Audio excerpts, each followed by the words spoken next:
Bismillahirrahmanirrahim. Assalamualaikum warahmatullahi wabarakatuh. Alhamdulillahi wa kafa. Wassalatu wassalamu ala rasulillahil mustafa. Wa ala alihi wa sahbihi wa man watha wa ba'd. Faya ahbaballahi wa ahbaba rasulihi sallallahu alaihi wasallam. Usi nafsi wa iyyakum bitaqwallahi faqad fazal muttaqun. Fala tamutunna illa wa antum muslimun. Faqala ta'ala Ya ayyuhalladzina amanu taqullaha haqqa tuqatih wa la tamutunna illa wa antum muslimun. Saudara-saudariku, berjumpa kembali di pertemuan kali ini dengan bermohon pada Allah Subhanahu wa taala semoga di kehidupan kali ini kita mendapatkan perlindungan Allah Subhanahu wa taala dan bimbingannya sehingga mampu menjalani titian kehidupan kita dengan baik, mulia dan lebih dari hari-hari sebelumnya yang telah kita lalui. Dan semoga dengan itu menjadi bekal terbaik kita untuk kembali kepada Allah Subhanahu wa taala. Kita juga bermohon pada Allah Subhanahu wa taala semoga hamba-hamba Allah yang masih berkehidupan sampai detik ini namun belum beriman, semoga menguat hidayah dalam jiwanya yang mendorong lisannya untuk bersyahadat sebelum wafat kembali kepada Allah. Pun demikian semoga para pelaku maksiat dan mungkin kita termasuk di dalamnya diberikan sentuhan di dalam jiwa yang kuat untuk bertaubat dan kembali kepada jalan yang benar sehingga bisa memperbaiki kehidupan, menjalani hari-hari yang baik dan wafat dalam keadaan husnul khatimah insyaallah. Semoga Allah memberikan bimbingan kepada kita untuk memahami apa yang kita pelajari dengan baik dan benar sesuai dengan petunjuk dan ridha-Nya, juga pedoman Rasulullah sallallahu alaihi wasallam, dan memberikan kemudahan kepada kita untuk mengamalkan dalam kehidupan kita apa yang telah kita pahami itu. Baiklah, langsung saja. Di pertemuan yang lalu, ini kita sudah sampai ke materi untuk menampilkan dalil-dalil tentang ketuhanan Allah Subhanahu wa taala sehingga dengan itu kuat dan mantap keyakinan kita untuk menetapkan Allah Subhanahu wa taala sebagai Tuhan, menepikan yang lainnya sekaligus menghadirkan komitmen untuk menyembah Allah Subhanahu wa taala melalui penghambaan yang sempurna kepadanya. Baiklah, teman-teman sekalian, saya akan berikan pengantar dulu kepada terusan tema kita kali ini, mengenal Al-Asma'ul Husna sebagai konsekuensi kita dari penyembahan kita kepada Allah Subhanahu wa taala sekaligus juga komitmen kita untuk menuhankan Allah dan menepikan yang lainnya. Setelah kita mengenal kemarin tentang penguatan pokok keimanan kita, dasar iman kita, pondasi kebertuhanan kita yang menuhankan Allah Subhanahu wa taala saja, dan dikenal pokok-pokok ini dengan rukun iman. Ini yang paling dasar sekali ya, teman-teman sekalian. Dan ini akan menentukan kuatnya bangunan syariah, ya, kuatnya bangunan amal. Karena seperti kita pelajari di awal bahwa Islam itu terangkai dari iman dan amal, akidah dan syariah. Jadi pondasinya itu iman, bangunannya nanti itu syariat, bangunannya adalah amal. Ya, nanti ada tiang-tiangnya, ya, kemudian sampai ke atasnya, penutupnya, sampai kemudian hiasan-hiasannya. Karena itu, ketika pondasinya tidak kuat, maka tiang-tiang bermasalah. Ya, itu sholat itu tiang-tiangnya, itu kan bangunan-bangunannya, penopang di atasnya. Sedangkan bawahnya pondasinya itu iman. Makanya kan Nabi mengatakan as-salatu imaduddin, ya, sholat itu tiang-tiang agama, tiang ad-din. Itu tiangnya. Tapi tiang kan berdiri di atas pondasi. Pondasinya itu iman. Ya, karena itu kalimat salat itu berada setelah iman. Alladzina yu'minuna bil ghaib wa yuqimunas shalah. Salat itu mampu didirikan dengan benar kalau pondasi imannya itu kuat. Kalau pondasi imannya itu lemah, maka akan berpengaruh kepada tiang-tiangnya nggak kokoh. Itu yang membuat seseorang kadang-kadang malas menunaikan salat, jadi terlambat, dengar adzan masih menawar, baru adzan belum qomat dan sebagainya. Problemnya di sini. Ya. Problemnya di sini. Karena itu penting bagi kita mengadakan penguatan-penguatan di pokok ini. Nah, penguatan kepada aspek iman ini, pondasinya, pokoknya, rukunnya, itu ada 6 aspek. Ya, seperti pernah juga kita sampaikan, kita tuliskan kembali untuk mengingatkan, ya kan? Yang pertama adalah hal yang terkait dengan Allah Subhanahu wa taala. Saya sebut hal yang terkait dengan Allah, bukan sebatas kita mengenalnya, tapi juga kita harus mengetahui cara-cara berinteraksi dalam penyembahan kita kepada Allah Subhanahu wa taala. Mengenal tentang kedahsyatannya, tanda-tanda yang mendekatkan kita dengan Allah Subhanahu wa taala, baik pada diri kita ataupun pada alam semesta atau di lingkungan sekitaran kita, kan? Sehingga setiap aktivitas kita semakin mendekatkan dan meyakinkan kita kepada Allah dan ketuhanan Allah Subhanahu wa taala. Kemudian juga yang terkait dengan malaikat, saya menuliskan lafaz Allah Subhanahu wa taala ya dengan bahasa Arab, dengan bahasa Al-Qur'an ya, dengan yang awalnya, sehingga nanti tidak ada kita bisa istilahkan penyimpangan-penyimpangan dalam bacaan gitu kan, atau tereduksi maknanya. Kadang-kadang kan ada yang dituliskan dalam Latin itu seperti serupa, gitu kan? Nah, tapi dibacanya ada yang berbeda ya. Kalau di bahasa Latin kan kita tuliskan ke bahasa Indonesia ditulis dengan Allah gitu kan. Nah, seperti ini. Nah, gitu kan? Nah, kita kan membacanya seperti ini. Ya, sehingga orang Sunda juga menuliskannya dengan O gitu. Allah.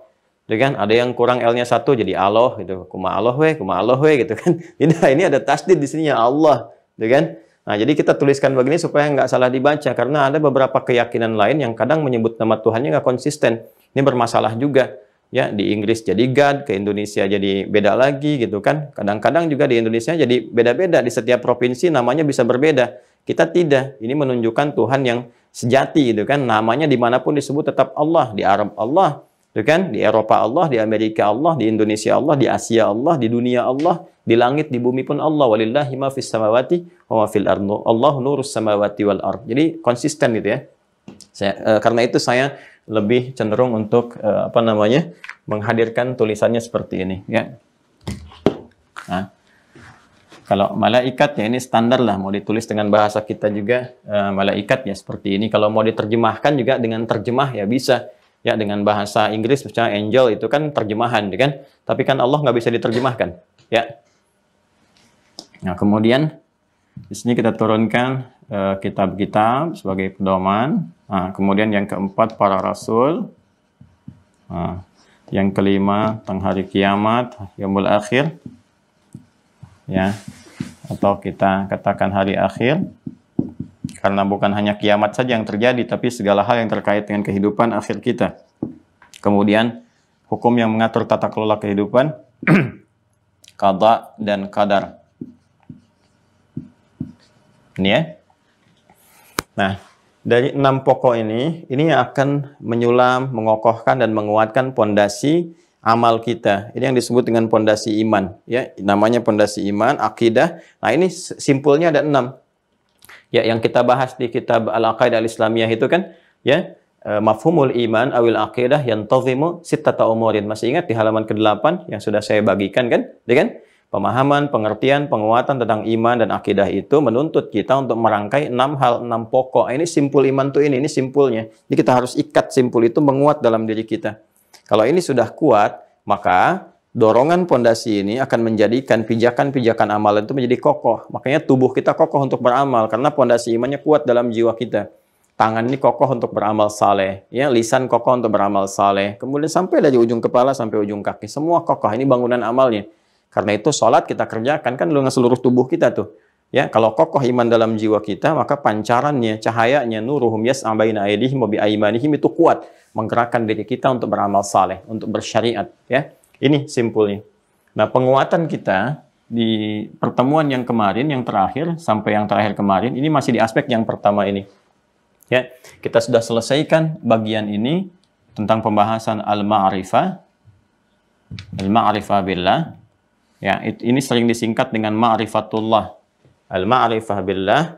Jadi kalau sudah tahu, sudah kenal, sudah mengetahui kemarin dalil yang kemarin, sudah kuat, sudah paham, maka ba'nya hilang nanti. Ya, alif lamnya hilang menjadi idhafah ma'rifatullah. Ya, karena sudah tahu nih, ini kita masih butuh perangkat kan untuk mengenal Allah Subhanahu wa taala, ya, masih menggunakan huruf ba kemarin tuh. Al-ma'rifah billah gitu kan. Mengenal Allah Subhanahu wa taala masih menggunakan perangkat huruf ba nih. Ya, masih ada alif lam di depannya itu. Bab pembahasan untuk mengenal kepada Allah Subhanahu wa taala. Ba-nya kan banyak tuh fungsinya ya. Untuk menghadirkan kedekatan, musahabah, kerekatan, al-ilsaq gitu kan, dengan tujuan, sebab akibat, sebabiyah dan seterusnya.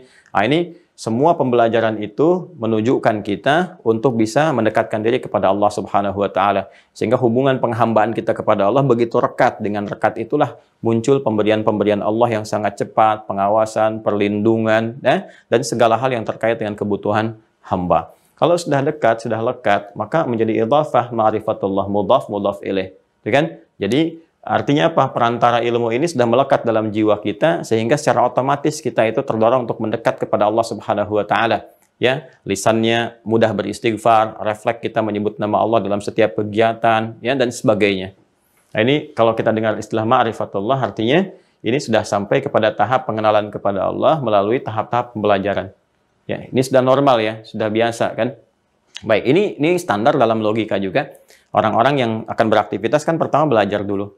Ya, setelah tahu ilmunya kan otomatis dia melakukan apa saja gitu kan, sesuai dengan dasar pengetahuan yang sudah ada pada dirinya. Nah, secara singkat sebelum kita masuk ke tahap berikutnya teman-teman sekalian, kita sudah belajar tentang bagaimana menetapkan Allah sebagai Tuhan yang hak.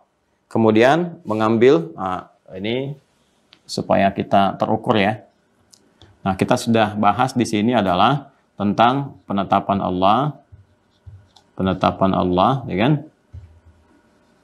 Sebagai ya Tuhan yang hak.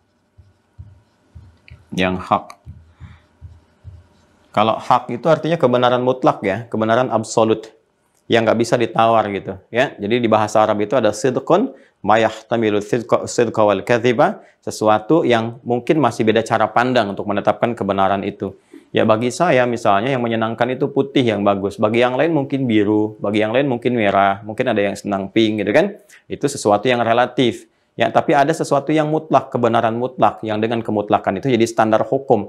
Kalau nggak ada yang mutlak jadi relatif semua nanti kehidupan akan kacau. Ya, maka sesuatu yang mutlak, kebenaran yang absolut itu disebut hak dalam bahasa Arab.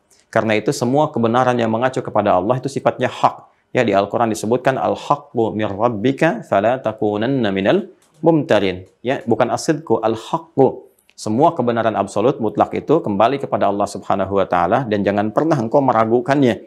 Karena itulah kalau kita ingin kenal bagaimana semua kebenaran yang mutlak itu untuk menjadi pedoman kehidupan kita, berbicara yang benar berdasarkan hukum yang mutlak, mendengar yang benar berdasarkan hukum yang mutlak, melihat yang benar berdasarkan hukum yang mutlak sehingga tidak bergeser dari kebenaran, ya. Benar-benar betul. Ya, benar-benar berada di jalur yang soleh, yang baik, yang hak gitu kan. Maka Allah turunkanlah kemudian wahyu ayat lewat firman-Nya terkumpul dalam Al-Quran. Siapa yang menjelaskan Al-Quran itu Rasulullah SAW. Makanya misi Rasulullah itu membawa kebenaran mutlak, menyampaikan kepada kita kebenaran yang absolut. Dan beliau merasakan bahwa apa yang dibawanya itu benar, harus merasa benar. Karena itulah beliau mendakwahi orang lain. Kalau beliau tidak yakin dengan kebenaran, mustahil ngajak orang. Ya, untuk bisa masuk dalam nilai-nilai kebenaran yang mutlak. Mustahil ngirim surat ke Kaisar Heraklius misalnya utusan, kemudian ke Kaisar Persia dikirimkan juga.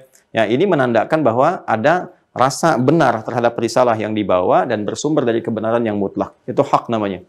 Ya. Jadi bagaimana cara kita menetapkan Allah sebagai Tuhan yang hak? Ya, maka diterangkan oleh Allah begini standarnya. Kita telah belajar untuk menetapkan bahwa ini adalah Tuhan yang benar, maka kita telah belajar juga standar ya atau parameter ketuhanan. Ya, bahasanya nanti di ilahiyat ya atau terkait dengan aspek teologi. Sudah kita pelajari kan? Dari aspek teologinya apa saja, ya ukuran-ukurannya dihafalkan ya yang kemarin itu, karena nanti saat kita ditanya, berargumentasi, ya kita punya jawaban yang kuat, minimal untuk meyakinkan pada diri kita sendiri. Ya, yang disebut Tuhan itu standarnya apa dulu, ya kan? Maka misalnya laisa kamitslihi syai' wa khalafatul hawadits sudah kita pelajari, Tuhan mesti berbeda dengan makhluk gitu kan? Tuhan tidak boleh ada sifat-sifat makhluk yang melekat kepada dirinya. Baru kita turunkan dari namanya, kan, dari sifatnya, dari keadaannya, dan sebagainya, sampai kita bisa menjelaskan turunan surat Al-Ikhlas itu. Sampai akhirnya kita bisa menetapkan bahwa Allah Subhanahu wa Ta'ala adalah Tuhan yang sesungguhnya, Tuhan yang hak. Nah, yang ketiga kita sudah pelajari juga dalil-dalilnya. Ya, dalil-dalilnya. Jadi, kalau untuk orang beriman, untuk menetapkan keimanannya, memantapkan, dia tinggal perlukan dalil. Ya, karena iman itu akan menuntun, cahaya iman itu akan menuntun dalil itu, ya, menguat pada dirinya, seperti makanannya, nutrisinya. Jadi begitu kita sampaikan dalil, berupa ayat-ayat Quran atau hadis-hadis itu akan menyentuh iman, diserap langsung oleh iman. Sehingga terjadilah kemudian penyerapan, penguatan pada iman, kayak nutrisi iman tuh dalil tuh.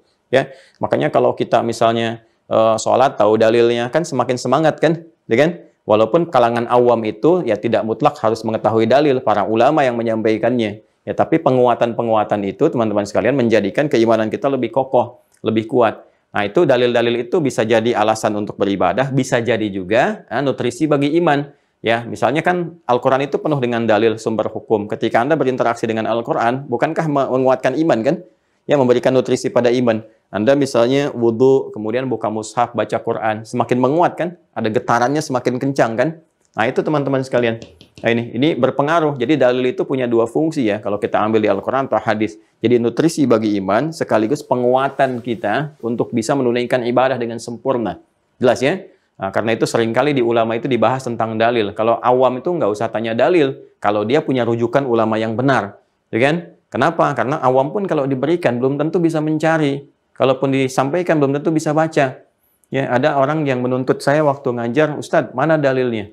Ustadz ngajar nggak pakai kitab. Begitu saya datangkan, ya saya emang nggak ngajar pakai kitab. Saya ngajarnya pakai kutub. Kutub itu jamak dari kitab. Saya datangkan satu meja atau 3 tumbukan begini. Silahkan suruh baca. Baca aja nggak mampu gitu. Ya. Jadi persoalan. Maka kita sampaikanlah kemudian apa yang kami sampaikan, sumbernya dari sini. Kita rangkumkan supaya mudah. Kita terangkan dengan bahasa yang mudah dipahami. Kalau ingin dirujuk, menguatkan, maka ini kelasnya seperti ini. Itu ada gambaran. Ya. Nah, tapi ada turunan lain yang bisa menjadi nutrisi untuk kehidupan kita. Semacam tadi, baca Al-Quran, kan? Mendengar orang baca Al-Quran, atau kita misalnya terlibat dalam hafalan. Itu yang dimaksudkan Quran surah ke-8 Al-Anfal di ayat yang kedua. Innamal mu'minuna alladzina idza dzukirallahu wajilat qulubuhum wa idza tuliyat alaihim ayatuhu zadathum imana wa ala rabbihim yatawakkalun. Dan bila dibacakan kepada orang-orang beriman ini, yang punya iman, ada iman dalam dirinya, ayat-ayat Allah ini berupa dalil-dalil penguatan, kan?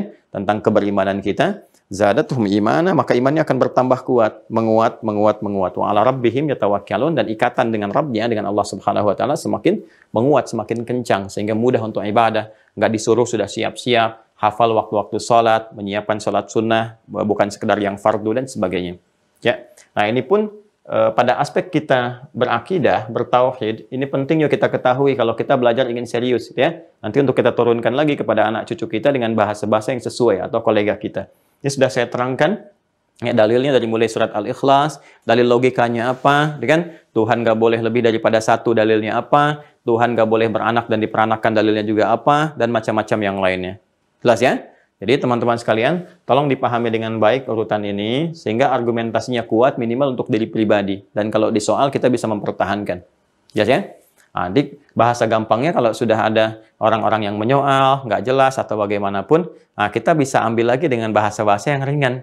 Ya, apa bahasa yang ringan ini? Ini kan Al-Quran sudah lama turun. Kan? Untuk menjaga kehidupan kita sampai kehidupan berakhir, 15 abad yang lalu. Jadi kalau ada pertanyaan-pertanyaan tentang misalnya, kenapa Tuhannya bukan Allah? Kita bisa katakan, pertanyaan Anda terlambat. 15 abad yang lalu sudah ada yang seperti itu. Kan? Kok tahu dari mana? Disebutkan dalil Qurannya. Nih, Nabi Muhammad pernah ditanya begini, turun ayat begini. Kan? Atau ada yang ngajak-ngajak misalnya kan? Nah, itu yang ngajak-ngajak. Yang tidak menyakiti, misalnya kan, tidak langsung berbuat sesuatu yang tidak pantas, tapi ngajak-ngajak, menzolimi tidak, cuman ngajak-ngajak gitu kan. Nah, itu dalam bahasa Arabnya kafir. Jadi di bahasa Arab itu ada kafar, ada kufar, ada kafir. Itu berbeda.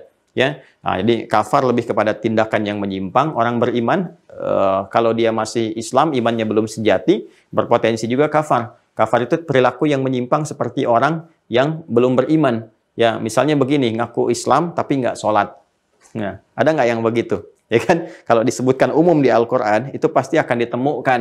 Ya, kenapa? Karena pencarian dan pendalaman serta pengetahuan keberislamannya tidak didorong dengan pengetahuan yang sempurna, nggak serius gitu kan.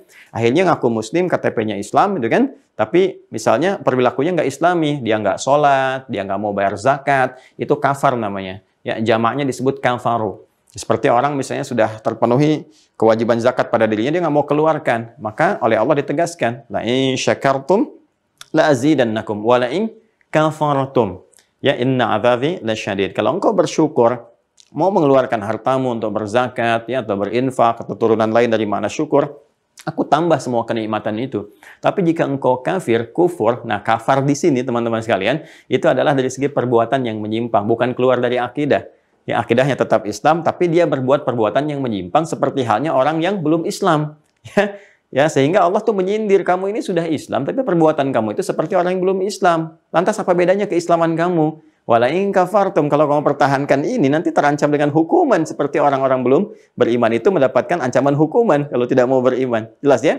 Karena itu nanti jamaknya kafaru. Innal ladzina kafaru sawa'un 'alaihim anzartahum am lam tunzirhum la yu'minun. Itu bisa dua sisi gitu kan. Bisa ada orang-orang yang memang nggak beriman sama sekali, ada orang-orang yang sudah mengaku beriman, mengaku Islam, tapi perbuatannya bahkan ya menyerupai orang-orang yang belum beriman atau bahkan lebih daripada itu. Ya, kan ada orang yang ngeyelnya luar biasa, mengaku muslim tapi menyoal syariat Islam, tuntunan dalam Islam, ajaran dalam Islam, lebih daripada orang yang belum Islam. Dan kalau diingatkan, nggak mau sadar juga gitu kan. Anzartahum am lam tunzirhum la yu'minun, karena nanti turunannya sama dengan, makanya orang kufur yang belum beriman itu nanti ke bawahnya turunannya munafik, ya nifak itu. Kan di 6-7-nya itu untuk yang kufur itu kan, 8-9-10-nya itu penjelasan penyakit nifak, prakteknya sampai ayat 20.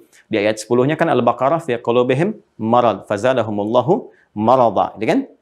Ya supaya nggak terlalu lama ya kita kembalikan ke sini. Jadi ini mesti hafal ya, mesti tahu. Ini insya Allah kalau sudah terkait berkelindan dengan pembahasan yang lain, isi Al-Quran secara umum nanti kita bisa mengenal. Ya, mengenal. Kalau ingin menguasai ya belajar khusus itu kan, nanti kita bisa paham. Oh ini dalilnya datang begini, seperti ini dan sebagainya. Jelas ya? Jadi ini nanti saya akan adakan pengayaan di hari Kamis untuk mengecek ini semua. Jadi kalau ditanya gini jawabnya apa, tanya gini jawabnya apa, gitu kan? Tadi kan kafar. Kalau kufar itu sudah anarkis, ya sudah keras, kencang, gitu kan? Ada yang juga dengan menggunakan aksi-aksi fisik atau serangan-serangan militer dan sebagainya. Maka yang seperti ini mesti tegas, sesuai dengan kadar penyimpangan-penyimpangan yang ada dan tindakan-tindakan kontraproduktif yang ditujukan kepada umat Islam. Makanya kalimat-kalimat kufar itu memiliki respon tegas dalam Al-Quran. Seperti Quran surah ke-48 misalnya, ya Al-Fatah di ayat 29. Muhammadur Rasulullah SAW, ya, walladzina ma'ahu asyidda'u 'alal kuffar. Kalimatnya kufar, ruhama'u bainahum. Ya, jadi jangan sampai tegas kepada orang-orang Islam sesama muslim sama beriman ya, tapi lemah lembut kepada orang-orang menyimpang. Nah, itu tidak diakui oleh Al-Qur'an sebagai umat Nabi Muhammad. Ciri-ciri umat yang menyimpang ada Al-Qur'an, ini persoalan ya. Jadi kita buktikan kita tidak termasuk dalam golongan itu dan kita mendakwahi supaya tidak ada yang terjerumus kepada nilai-nilai seperti itu. Kemudian ada kafir, jamaknya kafirun. Ini maknanya luas, tapi di antara keluasan itu ada beberapa yang spesifik. Misal orang-orang yang belum beriman, belum berislam, itu kan dia tidak menyakiti, dia tidak melakukan invasi, dia tidak menzalimi, tapi suka ngajak-ngajak. Ya, suka ngajak-ngajak. Seperti ada yang datang kepada Nabi Sallallahu Alaihi Wasallam, beberapa rombongan, gitu kan? Itu nggak menyerang Nabi, nggak mencela Nabi, datang menawarkan, ya Muhammad SAW, untuk apa kalau kita berselisih, kita rame, kita berperang dan sebagainya, gitu kan? Udah, kita bergantian saja ibadahnya, gitu kan? Ya, malam ini kami nyembah Tuhan kamu, besok-besok kamu nyembah Tuhan kita, gitu kan? Nah, itu ada ngajak-ngajak seperti itu, ya, mencampur-campurkan. Jadi golongan-golongan sepilis itu agak terlambat. 15 abad yang lalu sudah ada yang muncul duluan dan dijawab dengan surat, satu surah. Orang-orang ngajak-ngajak kan kafir, jamaknya kafirun. Turun surah Al-Kafirun. Qul ya ayyuhal kafirun la a'budu ma ta'budun. Sampai ke kalimat lakum dinukum waliyadin. Dan itu jawaban yang paling elegan, lakum dinukum waliyadin. Kan apa yang kamu sembah, kamu yakini, silahkan kamu praktekkan. Ini aku sembah, ini aku yakini. Kan aku juga nggak menzalimi kalian. Aku nggak menyakiti, aku nggak maksa, la ikraha fiddin. Aku cuma praktekkan apa yang aku yakini. Lantas kenapa Anda harus memusuhi saya? Saya kan nggak ganggu jabatan Anda, saya nggak ganggu kedudukan Anda, saya nggak ambil harta Anda, saya cuma mempraktekkan apa yang saya yakini seperti Anda mempraktekkan apa yang Anda yakini. Nah, tinggal kemudian kita memilih saja mana yang paling yakin, kembali kepada Rabb kita, mempertanggungjawabkan apa yang kita yakini. Lakum dinukum waliyadin. Elegan tidak? Ya, di mana Anda temukan di kitab suci pernyataan seperti ini? Ya, sangat luar biasa. Ini sangat dahsyat. Nah, tapi kaidah tafsir itu mengatakan kalau tidak disebutkan kapan kejadiannya, masih umum disebutkan orang-orang, gambarannya umum, ini akan memicu satu keadaan di masa yang akan datang akan muncul kembali dengan tokoh dan keadaan yang berbeda. Ya, misalnya Anda sedang Car Free Day di Jakarta kah, Surabaya kah, atau kota-kota besar yang lain termasuk misalnya di sekitaran Bekasi, car-nya kan free. Ya, tapi kan situasinya tidak free. Kadang-kadang mungkin ada yang ngajak Anda, nawarin biskuit, nawarin buku, ini, itu, ngajak dengan keyakinan lain. Nah, nggak usah marah. Ya, nggak usah mencela. Cuman katakan saja, terima kasih tawarannya. Cuma Anda datang terlambat, 15 abad yang lalu sudah ada yang seperti Anda. Oh gitu? Baru Anda terangkan surah Al-Kafirun. Jadi Anda yang berdakwah di situ. Itu metodologinya ya. Nah, kalau sudah kita kenal Allah, ya, dengan dasar ilmu ini, dasarnya kan pengetahuan. Ya, ini adalah praktek pengamalan dari Quran surah ke-47 Muhammad SAW ayat 19 kan, dengan Quran surah ketiga di ayat 18. Saya dahulukan Quran surah 47 ini ya ayat 19, Quran surah Muhammad SAW ayat 19 karena ini berupa perintahnya. Hasilnya nanti di Ali Imran ayat 18. Fa'lam, maka mesti punya ilmu. Maka ketahuilah, kan di terjemahan kita kan ketahuilah. Tapi kalau kita baca dengan ilmu saraf, ini kalimat perintah untuk mendapatkan ilmu, pengetahuan. Alima ya'lamu ilman fahuwa alimun wa dzaka ma'lumun. I'lam, ya la ta'lam. I'lam. Ya, kalau kita ingin percepat dengan menggunakan huruf konjungsi, huruf sambung pakai fa. Harfu 'athfin rabitin baina syai'aini bila hudud. Ya, huruf penyambung konjungsi yang menetapkan sesuatu, menghubungkan dua hal dengan cepat tanpa jeda. Ya, penetapan pertama adalah untuk menetapkan la ilaha illallah, nggak ada Tuhan selain Allah yang layak dipertuhankan, disembah. Ya, dan untuk mendapatkan itu harus ada pengetahuan. Antara pengetahuan dan penuhankan Allah, menetapkan Allah sebagai Tuhan, itu keduanya harus bersambung dengan cepat, nggak ada jeda. Maka kata Allah, fa'lam, ya annahu la ilaha illallah. Maka kamu mesti punya ilmu. Maka cepat belajar, cepat ketahui supaya iman kamu kuat, tuh kan? Jangan sampai digoda dengan kalimat, ikatannya putus, gitu kan? Nah, jangan sampai digoda dengan harta benda, ikatannya melemah. Jangan sampai digoda dengan kedudukan, jadi seakan-akan nggak punya pondasi iman. Nah, ini yang jadi persoalan. Kemudian, kalau sudah ada ilmunya, arahkan kepada yang benar. Dan yang benar itu akan menguatkan syahadat. Maka turunlah kemudian firman Allah, syahidallahu annahu la ilaha illa huwa wal malaikatu wa ulul ilmi qa'iman bil qista. Ini ya. Jelas ya? Ini urutannya. Ini kalau kita sudah punya ilmu, syahadat kita kuat. Kita akan menyaksikan keesaan Allah, kebenaran Allah, apapun profesi kita. Passion Anda apapun, mau Anda misalnya wira swasta kah, di birokrasi kah, diplomasi kah, ilmuwan kah, begawan di bidang apakah, di ekonomi kah, macam-macam. Jadi semua yang Anda saksikan itu, semua akan dibimbing oleh cahaya iman untuk mendekatkan diri kepada Allah Subhanahu wa Ta'ala. Sedang eksplorasi minyak ke laut, begitu melihat ikan banyak, ada yang diving macam-macam, Masya Allah. Ya, kalimat yang keluar itu pasti kalau ada cahaya iman akan dibimbing untuk merasakan bagaimana keagungan ciptaan Allah ini. Kok bisa semakin dalam menyelam, semakin dalam kok menemukan kehidupan lebih berwarna, lebih indah lagi, itu baru di lautan tandanya.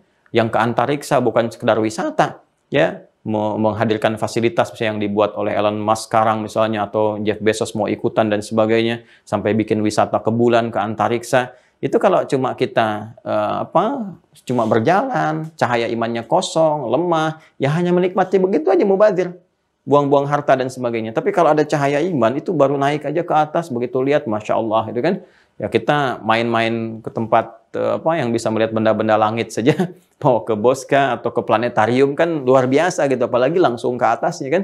Ya bagaimana merasakannya, itu cahaya iman akan membimbing kita untuk mengatakan subhanaka ma khalaqta hadza batila, la ilaha illallah, itu Masya Allah gitu kan. Dan sebagainya. Nanti kita akan masuk ke sisi itu, yaitu ulul ilmi qa'iman bil qist. Nanti turunannya ada ulil nuha, ulul albab dan sebagainya, ya.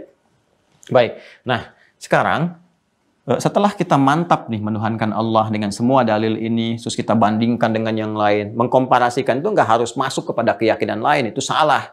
Jadi kalau ada yang menyuruh Anda untuk keluar dari keyakinan Anda dulu, boleh-boleh aja kok untuk meneliti. Hati-hati itu jebakan itu. Itu lebih daripada Batman. Batman aja menjebak nggak ke masalah akidah, gitu kan? Itu bahaya itu ya. Itu jebakan yang sangat serius. Itu ada di Quran surah ke-2 Al-Baqarah ayat 204. Ya, perhatikan baik-baik. Quran surah ke-2 Al-Baqarah ayat 204. Di mushaf standar paling kiri agak ke atas sedikit, ya.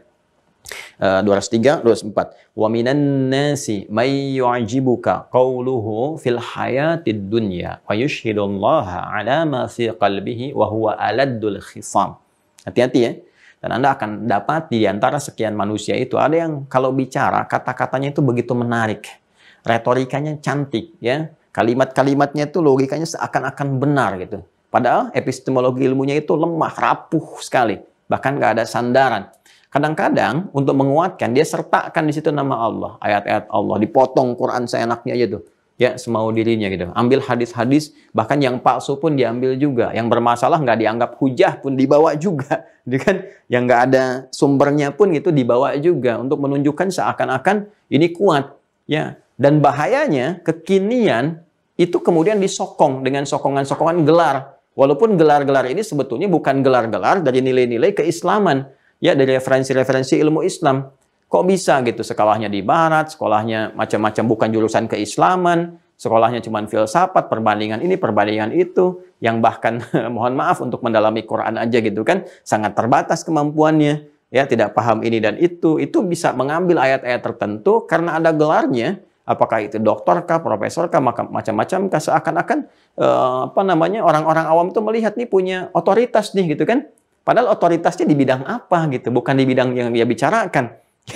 Ya, jurusannya komunikasi, komentarnya ke syariat, komentarnya tentang ke fikih, kan nggak nyambung gitu ya. Nah, kalau mendalami ya mungkin saja, tapi kalau nggak ngerti, bagaimana bisa masuk ke dalamnya gitu kan? Jurusannya filsafat, masuk ke komentar fikih, komentar-komentar ke persoalan-persoalan terapan keislaman, nggak pernah belajar itu, jadi konslet jadi persoalan gitu kan? Ya orang-orang dulu sih belajar semua tuh. Ya, dari Qurannya, dari hadisnya, kemudian dia masuk ke astronomi kah, matematika kah, kedokteran kah. Itu pengarang kitab Bidayatul Mujtahid, komparasi fikih perbandingan, itu kan Ibnu Rusdi. Ibnu Rusdi itu kan ya bukan hanya dikenal sebagai ahli fikih, ya, tapi juga dokter bedah, beliau juga pemikir, gitu kan, ya ahli Quran, ahli hadis juga, itu luar biasa. Ya, nah itu turunan-turunannya teman-teman sekalian. Jadi kembali ke sini, ya penguatan-penguatan itu penting. Setelah kita mendapatkan itu semua untuk menetapkan Allah Subhanahu wa taala sebagai Tuhan, kita kembalikan. Nah, sekarang tinggal bagaimana prakteknya untuk berinteraksi dalam membuktikan penyembahan kita, ya, ataupun komitmen keimanan kita. Karena ketika kita menetapkan annahu la ilaha illallah, ya, la ilaha illallah. Nah, ini ya. Nah, perhatikan baik-baik. Nanti kalau sudah kita paham ini, Allah, maka semua makna ini akan tercakup. Ya. Fa'budni, ini komitmennya.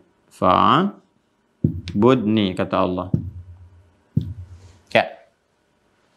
Ingat ya, ini nanti ada konsepsi ini di Quran surah ke 20 Taha ayat ke-14. Innani anallahu la ilaha illa ana. Kan? Sungguh akulah Allah, tidak ada Tuhan selain aku. Kita keluarkan dengan kalimat la ilaha illallah. Asyhadu an la ilaha illallah. Allahu la ilaha illa hu. Kan? Nah, kemudian teruskan lagi ke sini fa'budni. Maka komitmen ketika la ilaha illallah itu adalah menyembah Allah Subhanahu wa taala. Pakai fa lagi. Kemudian fi'il amr dan sifatnya personal, bukan fa'buduni tapi fa'budni untuk menunjuk kepada setiap personal kita. Ya, jadi syahadat itu personal, bukan fardu kifayah, dah fardu ain lagi. Jadi nggak bisa satu bersyahadat mewakili yang lain kalau salat jenazah, nggak bisa. Ya kan? Ini fardu ain semua kita. Ya, punya komitmen dengan Allah seperti diambil saat usia 4 bulan dalam Quran surah ke-7 ayat 172 seperti yang pernah saya uraikan. Nah, ketika hadir nama Allah ini, Allah, siapa Tuhan kamu? Allah. Yakin? Yakin. Dalilnya apa? Begini. Argumentasinya apa? Begini. Maka nama Allah ini bukan sekedar nama, tapi mengandung dua makna utama. Nih, yang tercakup dalam nama ini. Pertama, ini ada unsur la ilahnya, ya, illa Allah. Awas, jangan sampai hilang ini ya. Jadi ketika Anda mengatakan siapa Tuhanmu? Allah. Ketika Anda mengatakan Allah Tuhan saya, maka komitmen yang pertama dari nama ini dia punya kandungan. Kandungannya apa? Harus menafikan segala yang dipertuhankan. Ini jelas sekali, ini konsepsi ini Anda hanya temukan dalam Islam. Ya, jelas sekali dari semua aspek, nggak ada yang rumit, ya, nggak ada yang ambigu, semua jelas. Ya, dan ini harus pede, aspek keimanan harus begini. Ya, aspek keimanan itu kan persoalan hati. Hati itu kalau sudah mantap kan harus kokoh di satu. Ya, nggak bisa ke yang lain gitu. Ya, harus kokoh. Ya, ini sudah mau di kalangan makhluk juga diambil skala kecil kan gampang. Ya, Anda kalau sudah mantap kepada satu pilihan untuk menikah dengannya, gitu kan di satu titik itu, gitu kan? Ya, kalau ada percabangan kan jadi bermasalah, gitu kan? Ya, kalau di makhluk-makhluk ada sesuatu yang tidak konsisten jadi bermasalah. Pasti di awal langkah itu satu titik dulu, gitu kan? Di awal langkah itu. Nah, demikian teman-teman, laisa kamitslihi syai', tingkat tertingginya itu kepada Allah. Ya, tingkat tertinggi kepada siapa? Pada Allah Subhanahu wa taala. Satu titik. Jadi ketika Anda mengatakan Allah, ya, ada makna yang terkandung dalam lafaz ini. Pertama, la ilaha illa Allah. La ilaha, Anda harus menafikan segala yang dipertuhankan yang lain. Jadi nggak boleh ada kalau sudah mengatakan Tuhan kamu siapa? Allah. Ketika mengatakan Allah, dia sudah menafikan yang lain. Ya, nggak boleh menganggap ada Tuhan selain Allah, itu bahaya. Itu bahaya. Nah, hati-hati ketika ada misalnya anggapan-anggapan pikiran ada Tuhan lain selain Allah, maka di sini ada persoalan dalam syahadatnya. Dalam kebertuhanannya. Jadi komitmen untuk menuhankan Allahnya, di situ mulai ada persoalan. Ya, awas hati-hati karena casingnya ini beragam. Tapi esensinya masih ke situ juga, digiringnya ke situ. Ya, untuk mengikis nih, ada pendangkalan, ada semacam reduksi gitu kan, dari nilai-nilai syahadat. Jadi ketika Allah disebutkan mengandung makna ini. Kalau ada orang-orang yang berusaha membawa ya ke makna-makna ke arah sini, teman-teman sekalian, hati-hati nih. Ya, yang bertentangan dengan la ilaha, dengan illallah, ya unsur yang pertama, maka ini adalah pendangkalan dari syahadat. Reduksi dari nilai-nilai syahadat kita, melemahkan nilai-nilai itu. Kalau akidah sudah lama berbahaya, karena ini pondasi. Ya, misal, kalau dulu itu datang, ya ini loh, Tuhan-Tuhan ini begini, ada begini, ada begini. Kalau sekarang kan kalimatnya beda-beda. Semua agama sama, menuju pada Tuhan yang sama. Cuman caranya beda-beda. Pernah dengar nggak kalimat-kalimat itu? Hati-hati. Ya, jangan merasa benar karena yang lain pun punya boleh jadi ada nilai kebenarannya. Itu kalimatnya halus tuh, tapi tajam sekali. Hati-hati. Ya, hati-hati. Jadi hati-hati. Kembali ke Al-Baqarah ayat 204 tadi. Wa minan nasi may yu'jibuka qawluhu fil hayatid dunya wa yashhadullaha 'ala ma fi qalbihi wa huwa aladul khisam. Kata Allah kadang-kadang potong ayat kan, seperti orang pintar, seperti punya otoritas, tapi sangat bahaya. Itu musuh yang paling bahaya kata Allah itu. Ya. Musuh yang paling berbahaya, karena langsung nampak, lebih bahaya daripada setan. Ya, setan tuh nggak nampak, setan tuh nggak maksa, cuma membisiki. Ya, kalimatnya kan was-was, memberikan bisikan yang halus, makanya dia pidato. Nanti kita akan masuk kepada fikih setan tuh, saat bahas malaikat, lawannya setan. Ya, nanti kita akan masuk ke situ, belum pernah belajar kan fikih setan. Setan tuh nanti pidato di hari kiamat itu, berlepas diri tuh, ya dari semua orang yang mengikuti dia. Ya, ketika orang protes, ya Allah, gara-gara makhluk ini nih aku celaka. Kata setan, aku nggak pernah maksa. Kenapa kamu yang ikut? Aku kan nggak maksa. Ya? Aku kan cuma ngajak. Salah kamu kenapa ikut? Kan nggak maksa. Mau jawab apa, Joni? Itu nggak mudah itu. Ya, dalam situasi seperti itu. Ya, setan itu nggak maksa. Iblis nggak maksa. Tapi dosa tetap. Gitu. Karena itu biangnya.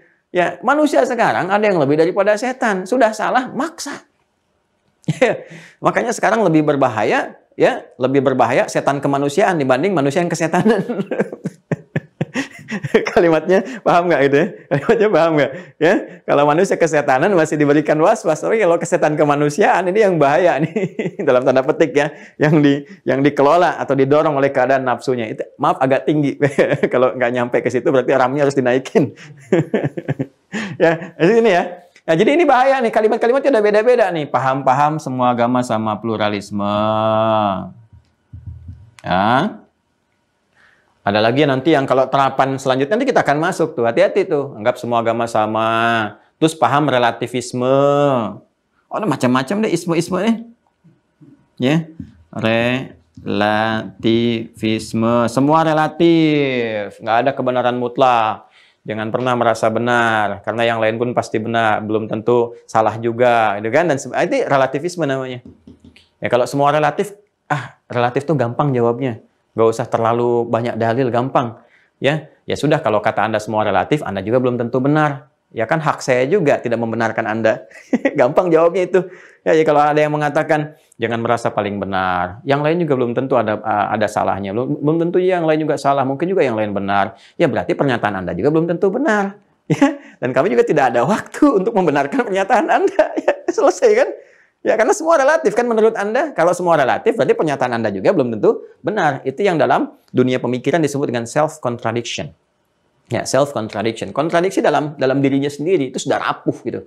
Ya, makanya nggak usah aneh, paham-paham begitu sudah dulu muncul dan sudah dijawab, sudah selesai. Jadi kalau ada yang muncul sekarang-sekarang, nah itu terlambat, terlalu jauh terlambatnya. Mungkin baru baca, baru dapat gitu kan. Cepat kaget, gampang kagum. Kata apa namanya, Kiai Haji Zainul MZ itu kan ada penyakit cepat kaget, gampang kagum.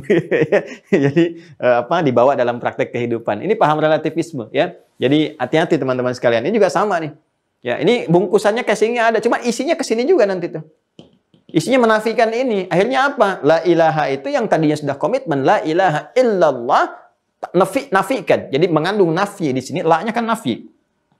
Ya, la-nya nafi. Illa-nya isbat. Ini nafi. Nafi ini isbat. Al-isbat. Nafi itu nafi. Ya, menafikan. Nepi itu dari bahasa Arab. Nafi kita menghilangkan, menyisingkan. Ya. Ya, yang lainnya, nafikan, tolak, ya, tiadakan, tepikan yang lain. La ilaha, nggak ada Tuhan-Tuhan itu, nggak ada Tuhan-Tuhan, tepikan semua. Nah, tapi harus dilengkapi. Kalau cuma sampai sini saja baru setengah. Nanti ada yang disebut ateis itu, kan tidak bertuhan itu la ilaha. Sebetulnya orang ateis itu setengah syahadat itu, ya, cuma tinggal disempurnakan illallah saja.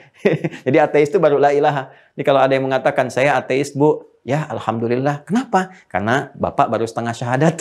Setengah Islam tuh, tinggal ditambah illallah saja. Nah ini saya terangkan illallahnya.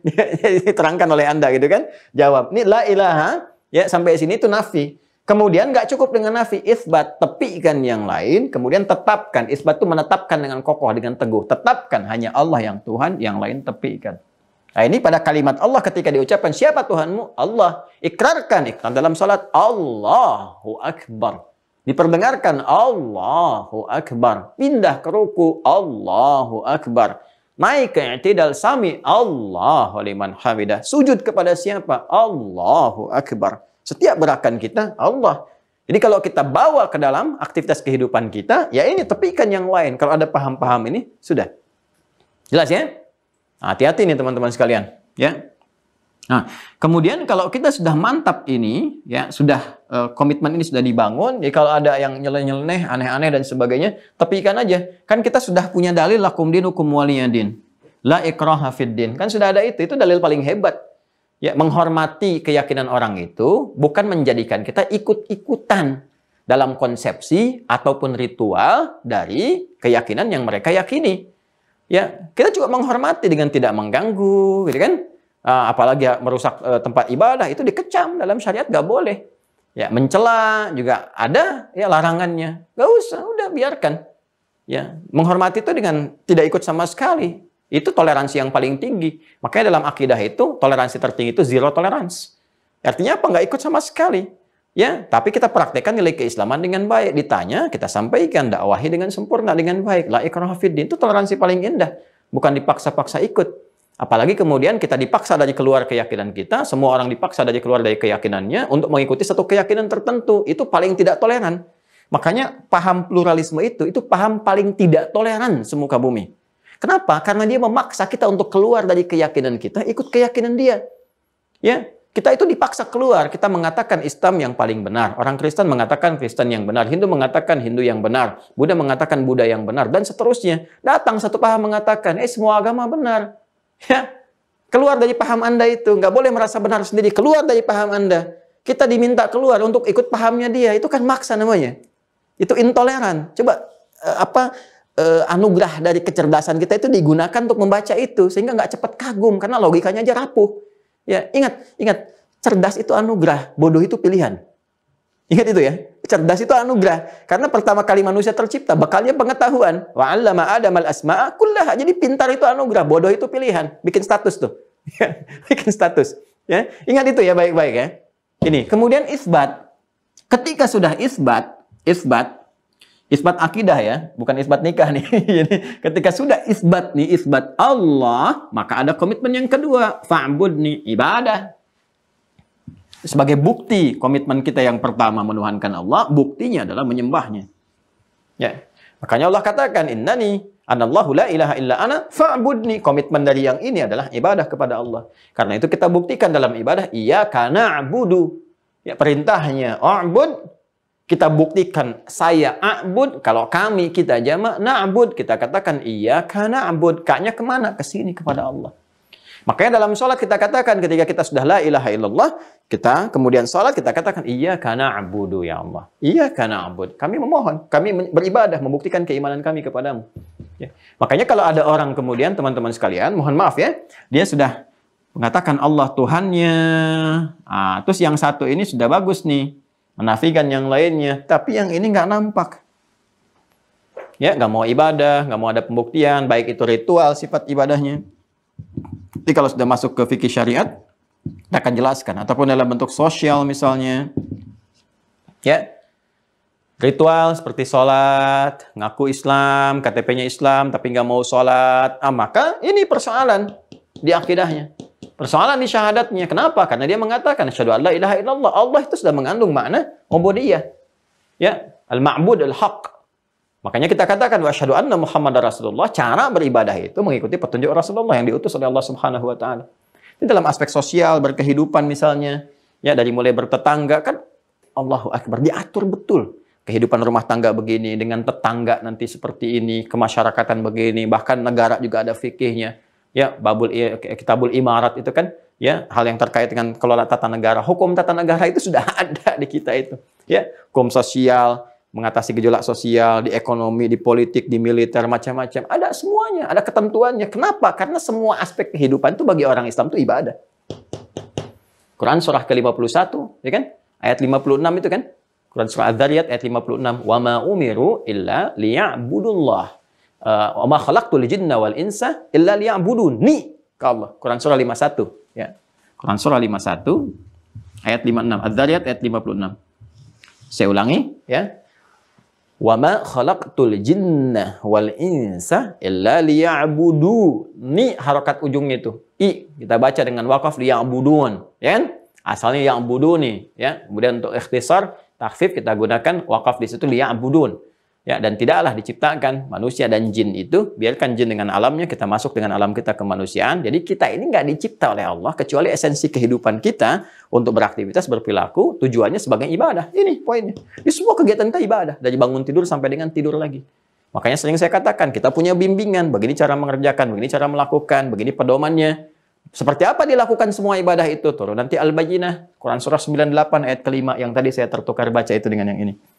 Ya, Quran surah 98 ayat 5. Ya, tadi kan ketika saya menyebutkan ini tertukar dengan yang ini kan. Nah, saya akan objektif menyampaikan itu kan.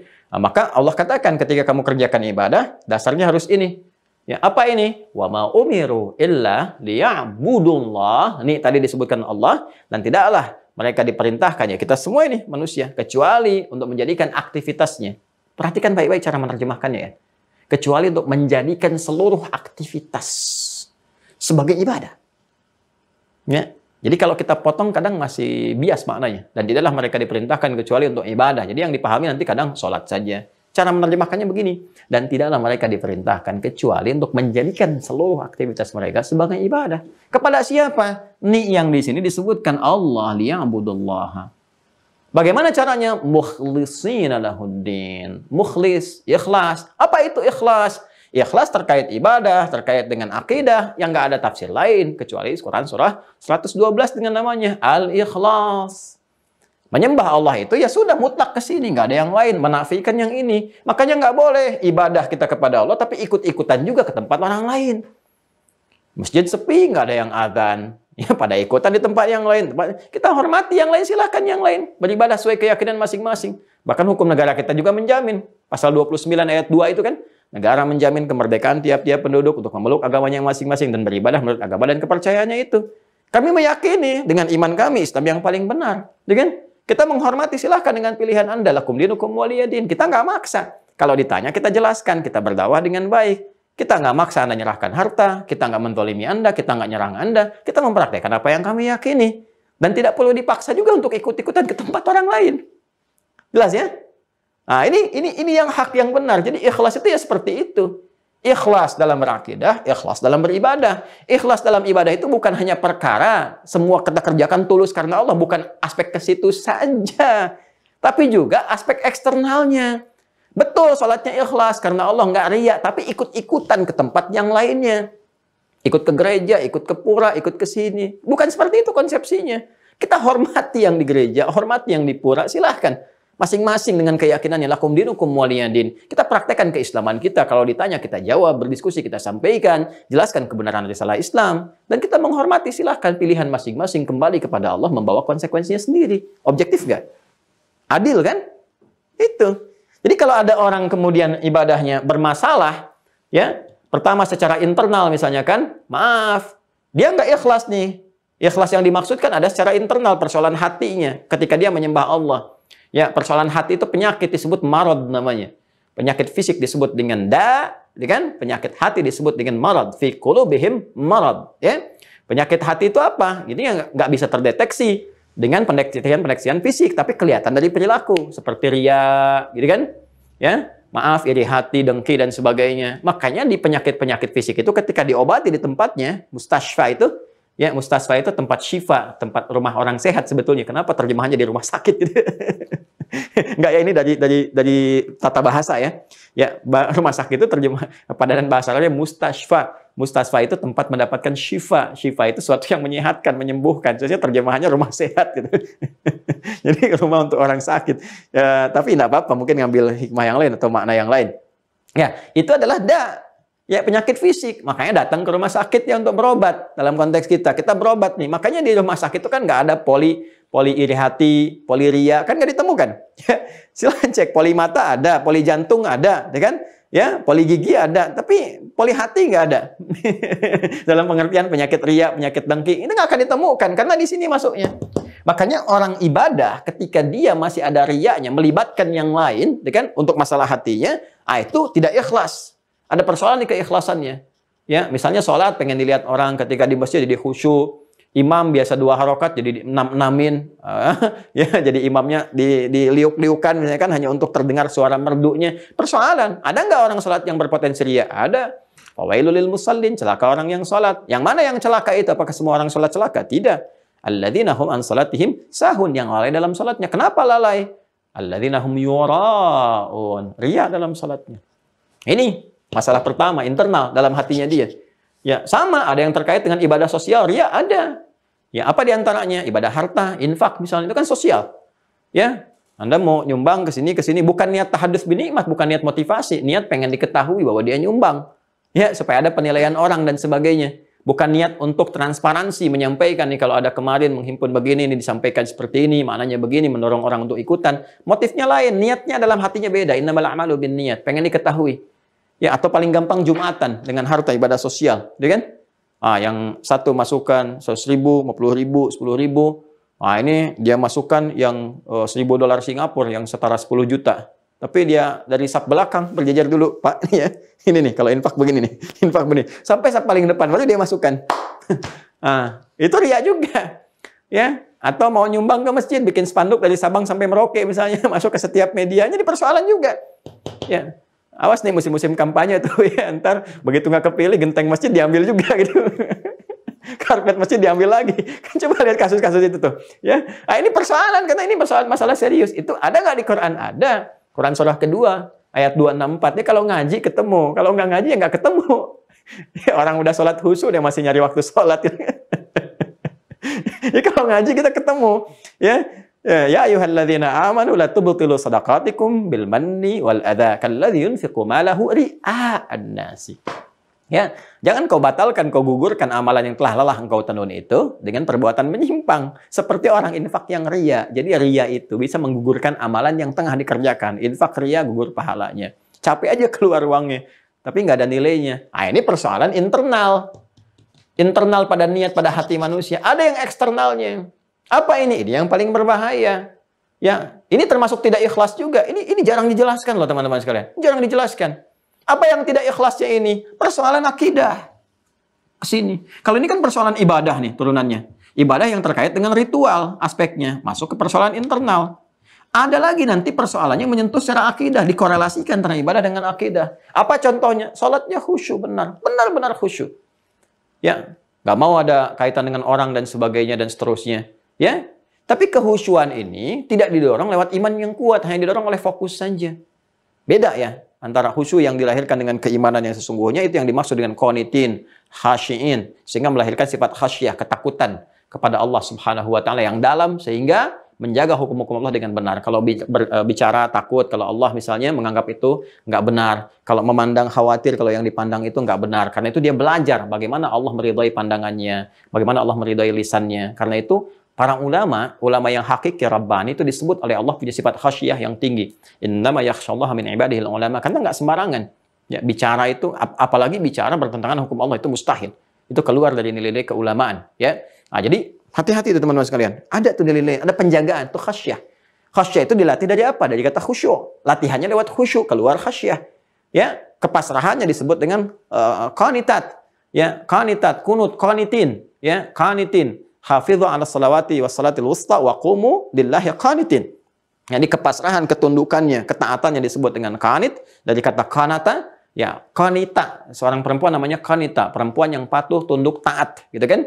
Ya, ketaatan kepada Allah diperintahkan oleh Allah di rumah tangga, taati suamimu dan atas perintah Allah, itu qanitat namanya. Quran surah keempat, misalnya ayat 34, ar-rijalu qawwamuna 'alan nisa bima hafizallah, ar-rijalu qawwamuna 'alan nisa, gitu kan?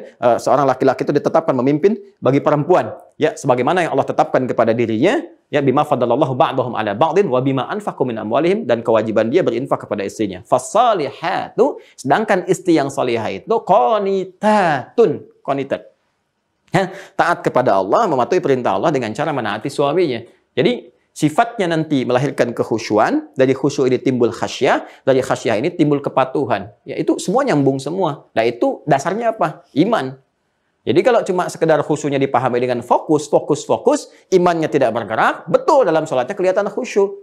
Apa yang tadi saya sampaikan itu, fokus kelihatannya. Seperti orang khusyuk beneran, fokus dan sebagainya. Tapi karena dasar imannya lemah, akhirnya sholatnya di masjid, setelah itu misalnya ikut di tempat orang lain, datang ke tempat orang lain. Yang paling bahaya adalah menjelek-jelekan agama sendiri di tempat orang lain. Itu dipertanyakan kemudian ini konsepsi akidahnya.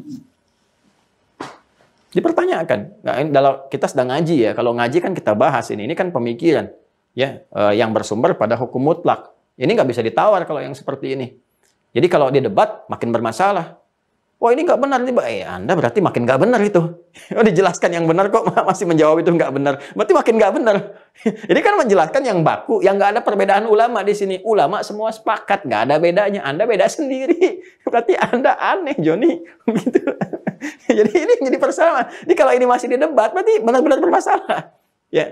Jadi ini no debat ini nggak ada perdebatan di sini. Ini udah konsep baku, mutlak. Jadi kalau benar-benar kita Allah, siapa Tuhannya? Allah. Sudah, la ilaha illallah.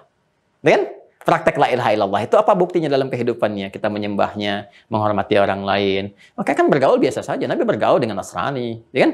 Bergaul dengan Yahudi sesuai dengan batas pergaulannya. Ya, kalau ada yang melenceng dan sebagainya, muncul tindakan, itu biasa dalam kehidupan. Oh, sekarang hukum aja berlaku tanpa akidah kok.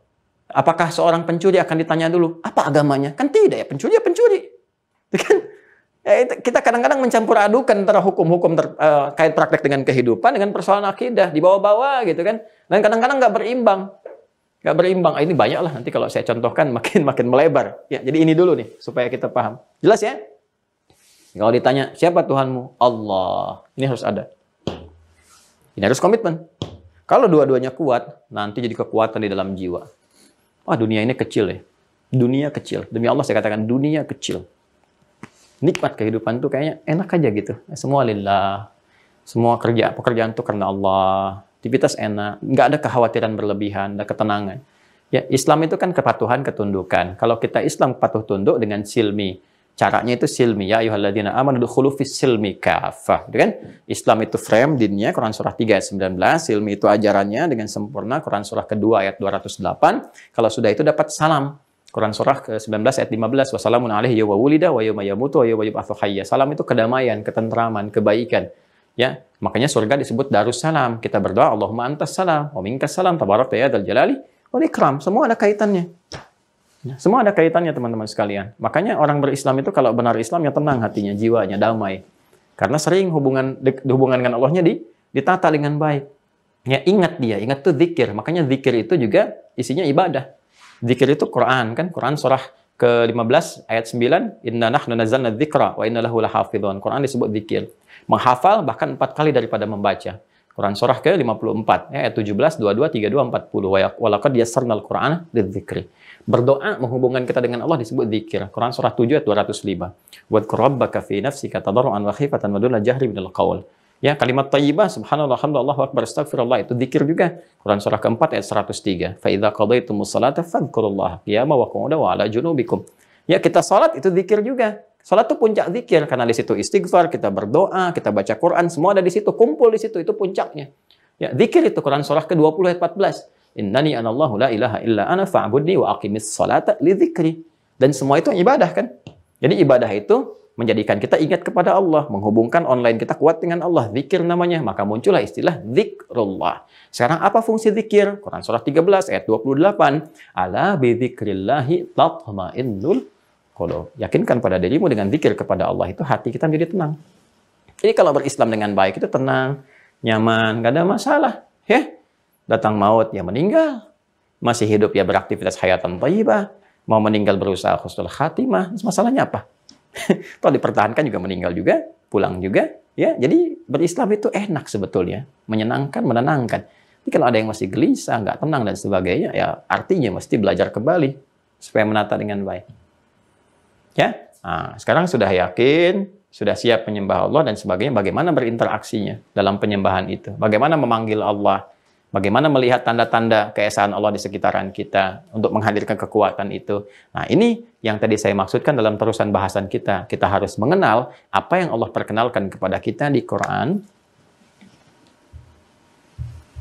Surah ke-7, ayat 180. Demikian di Quran, surah ke-17, ayat 110. Nah, tadi saya katakan teman-teman, masih sepakat kan? Pondasi itu kuat ya. Harus kuat, harus kokoh. Nah, pondasi dalam penjelasan, dalam ceramah, itu disebut muqaddimah. Makanya tadi muqaddimahnya kokoh ya. Panjang itu supaya kuat. Nah, ini pengantarnya nih, supaya kuat dulu, kokoh dulu. Ini kalau ini nggak kokoh, saya terangkan ini juga repot nanti ya. Jadi ini baru muqaddimah dari itu sampai 1 jam kita sampaikan ini. Ini yang paling kokohnya yang ini nih. Nah, kalau ini sudah kokoh, sudah kuat, baru gimana cara kita berinteraksi dalam penghambaan kita kepada Allah. Kalau ingin memohon seperti apa, memohon dengan benar bagaimana, ya. Kemudian kita ingin praktekkan Allah Tuhan saya mau sholat, mau menyembah. Gimana nih cara saya dalam sholat itu mau minta kepada Allah seperti apa caranya? Diaturnya bagaimana? Untuk percepatan seperti apa? Meningkatkan cahaya iman bagaimana? Baik, mari kita lihat. Quran surah ke-7 ayat 180. Masih dalam tema mengenal Allah Subhanahu wa taala, menguatkan pondasi iman yang pertama. Walillahil asmaul husna fad'uuhu biha. Walillahi, maaf ya. Saya pakai rokah dulu ya. Walillahil asmaul husna. Ini kan? Fad'uuhu biha. Ya. Nah, ayat. Ini yang Quran surah ke-7 ayat 180. Sama-sama dibuka mushafnya ya. Kalau ada yang kurang tepat, tolong disampaikan kepada saya. Ya, mungkin beda nomor atau bagaimana, disampaikan. Kalau salah langsung saya koreksi ya. Nah, tolong di admin juga dicek ya. Ini satu ya. Baik, teruskan. Quran surah ke-17 ayat 110. 2 ayat terakhir di surah Al-Isra.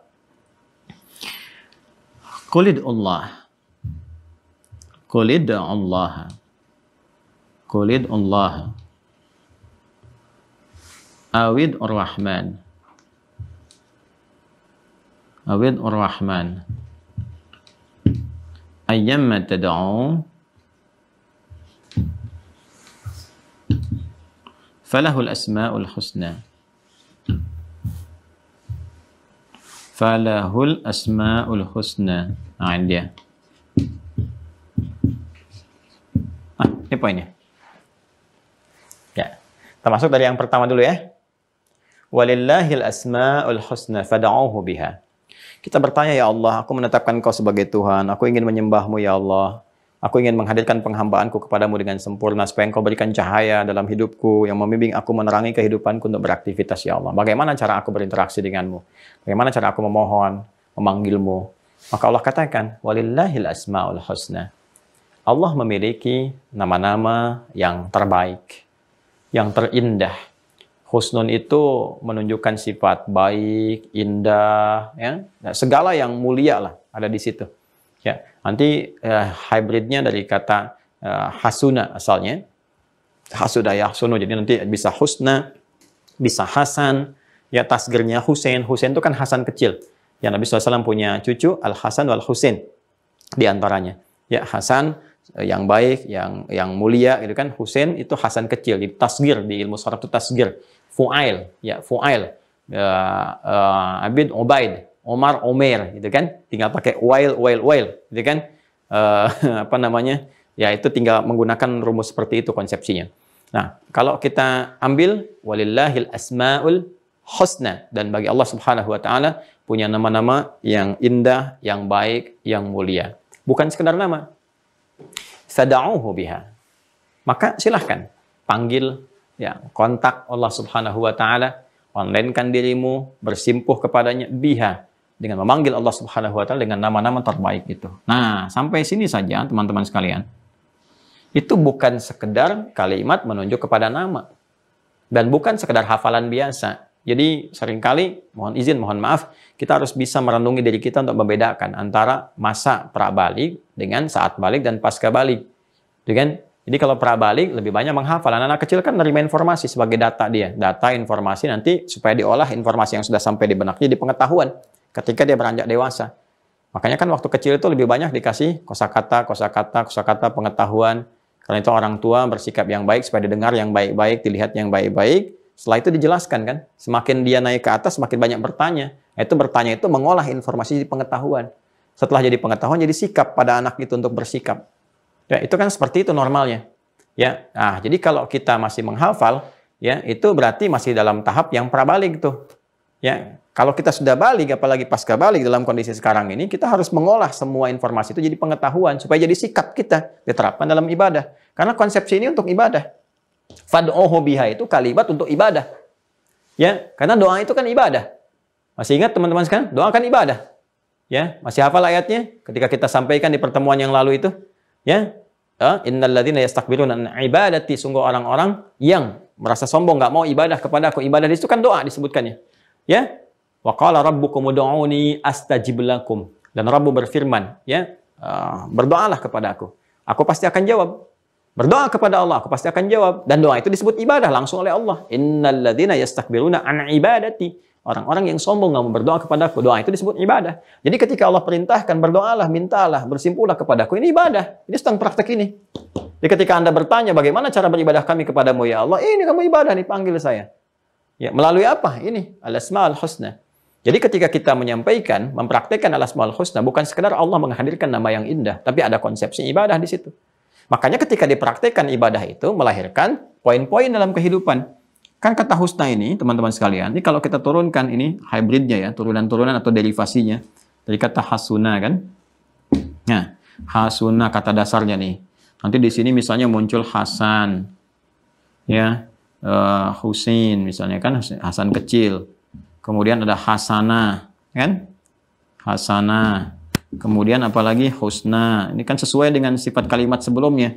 Kalau muannats jadi husna, itu kan. Kalau mudzakkar jadi al-hasan, itu kan. Kalau sifatnya menghadirkan nilai-nilai tambahan disebut dengan hasanah. Ini terbawa semua. Jadi di bahasa Arab itu satu kata dengan yang lain ada korelasinya, ada hubungan-hubungannya.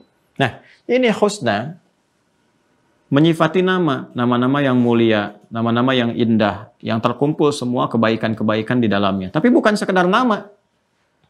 Nama yang saat kita menggunakannya itu menjadi bagian dari ibadah. Ini konsepsinya. Ya, saya ulang ya. Nama yang saat kita menggunakannya itu bagian dari ibadah. Kalau sudah ibadah dapat pahala kan? Ya kan?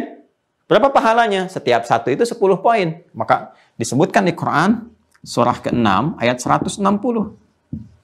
Ya. Kalau sudah ibadah jadi pahala. Sesuatu yang, pernah ingat pesan saya dulu? Sesuatu yang dikerjakan menjadi ibadah, jadi saleh, maka dipandang baik oleh Allah. Ketika dipandang baik, memiliki poin. Amal ibadah yang punya nilai kebaikan itu disebut hasanah namanya. Makanya Allah berfirman di Quran surah ke-6 Al-An'am ayat 160. Man jaa'a bil hasanati. Man jaa'a bil hasanati hasanah. Ya. Falahu asyru amthaliha. Falahu asyru amthaliha. Nah, ini dia poinnya. Siapa yang bisa melakukan perbuatan punya nilai hasanah di dalamnya dapat 10 poin. Poin yang disebut dengan ajrun. Lahum ajrun ghairu mamnun. Hitungan-hitungannya. Dan ajrun ini hitungannya Allah yang Maha tahu. 10 itu jangan dihitung 1, 2, 3, 4, 5. Nggak begitu cara ngitungnya. Nah, punya hitungan sendiri. Nabi aja menggambarkan ke kita datang ke masjid aja, itu belum ibadah, baru niat tuh. Belum praktek maksudnya, baru niat untuk ibadah, datang ke situ. Diimplementasikan niat kita datang, baru datang udah dapat 25. Jarak satu keduanya 500 tahun, dua ketiga 500 tahun, demikian seterusnya. Nah, ini setiap kita ibadah itu minimal 10 poin. Baca Al-Quran satu hurufnya 10 poin, kan? 10-nya itu tinggi. Infak nanti paling minimal 700 poin, turun ayat nanti. Poinnya itu ajrun namanya. Ajrunnya yang dikumpulkan, ini bekalnya nih. Ya, bekal akhirat. Jadi bekal akhirat tuh ini nih. Kalau kita sekarang bekal dunia nabung, berangkat ke sini, uangnya dibawa, nabung kan? Berangkat beli ini, beli itu, ke akhirat tuh sudah hilang. Makanya dikatakan meninggal dunia, hilang, tinggal yang bekal-bekal dunia itu. Poin yang dinilai.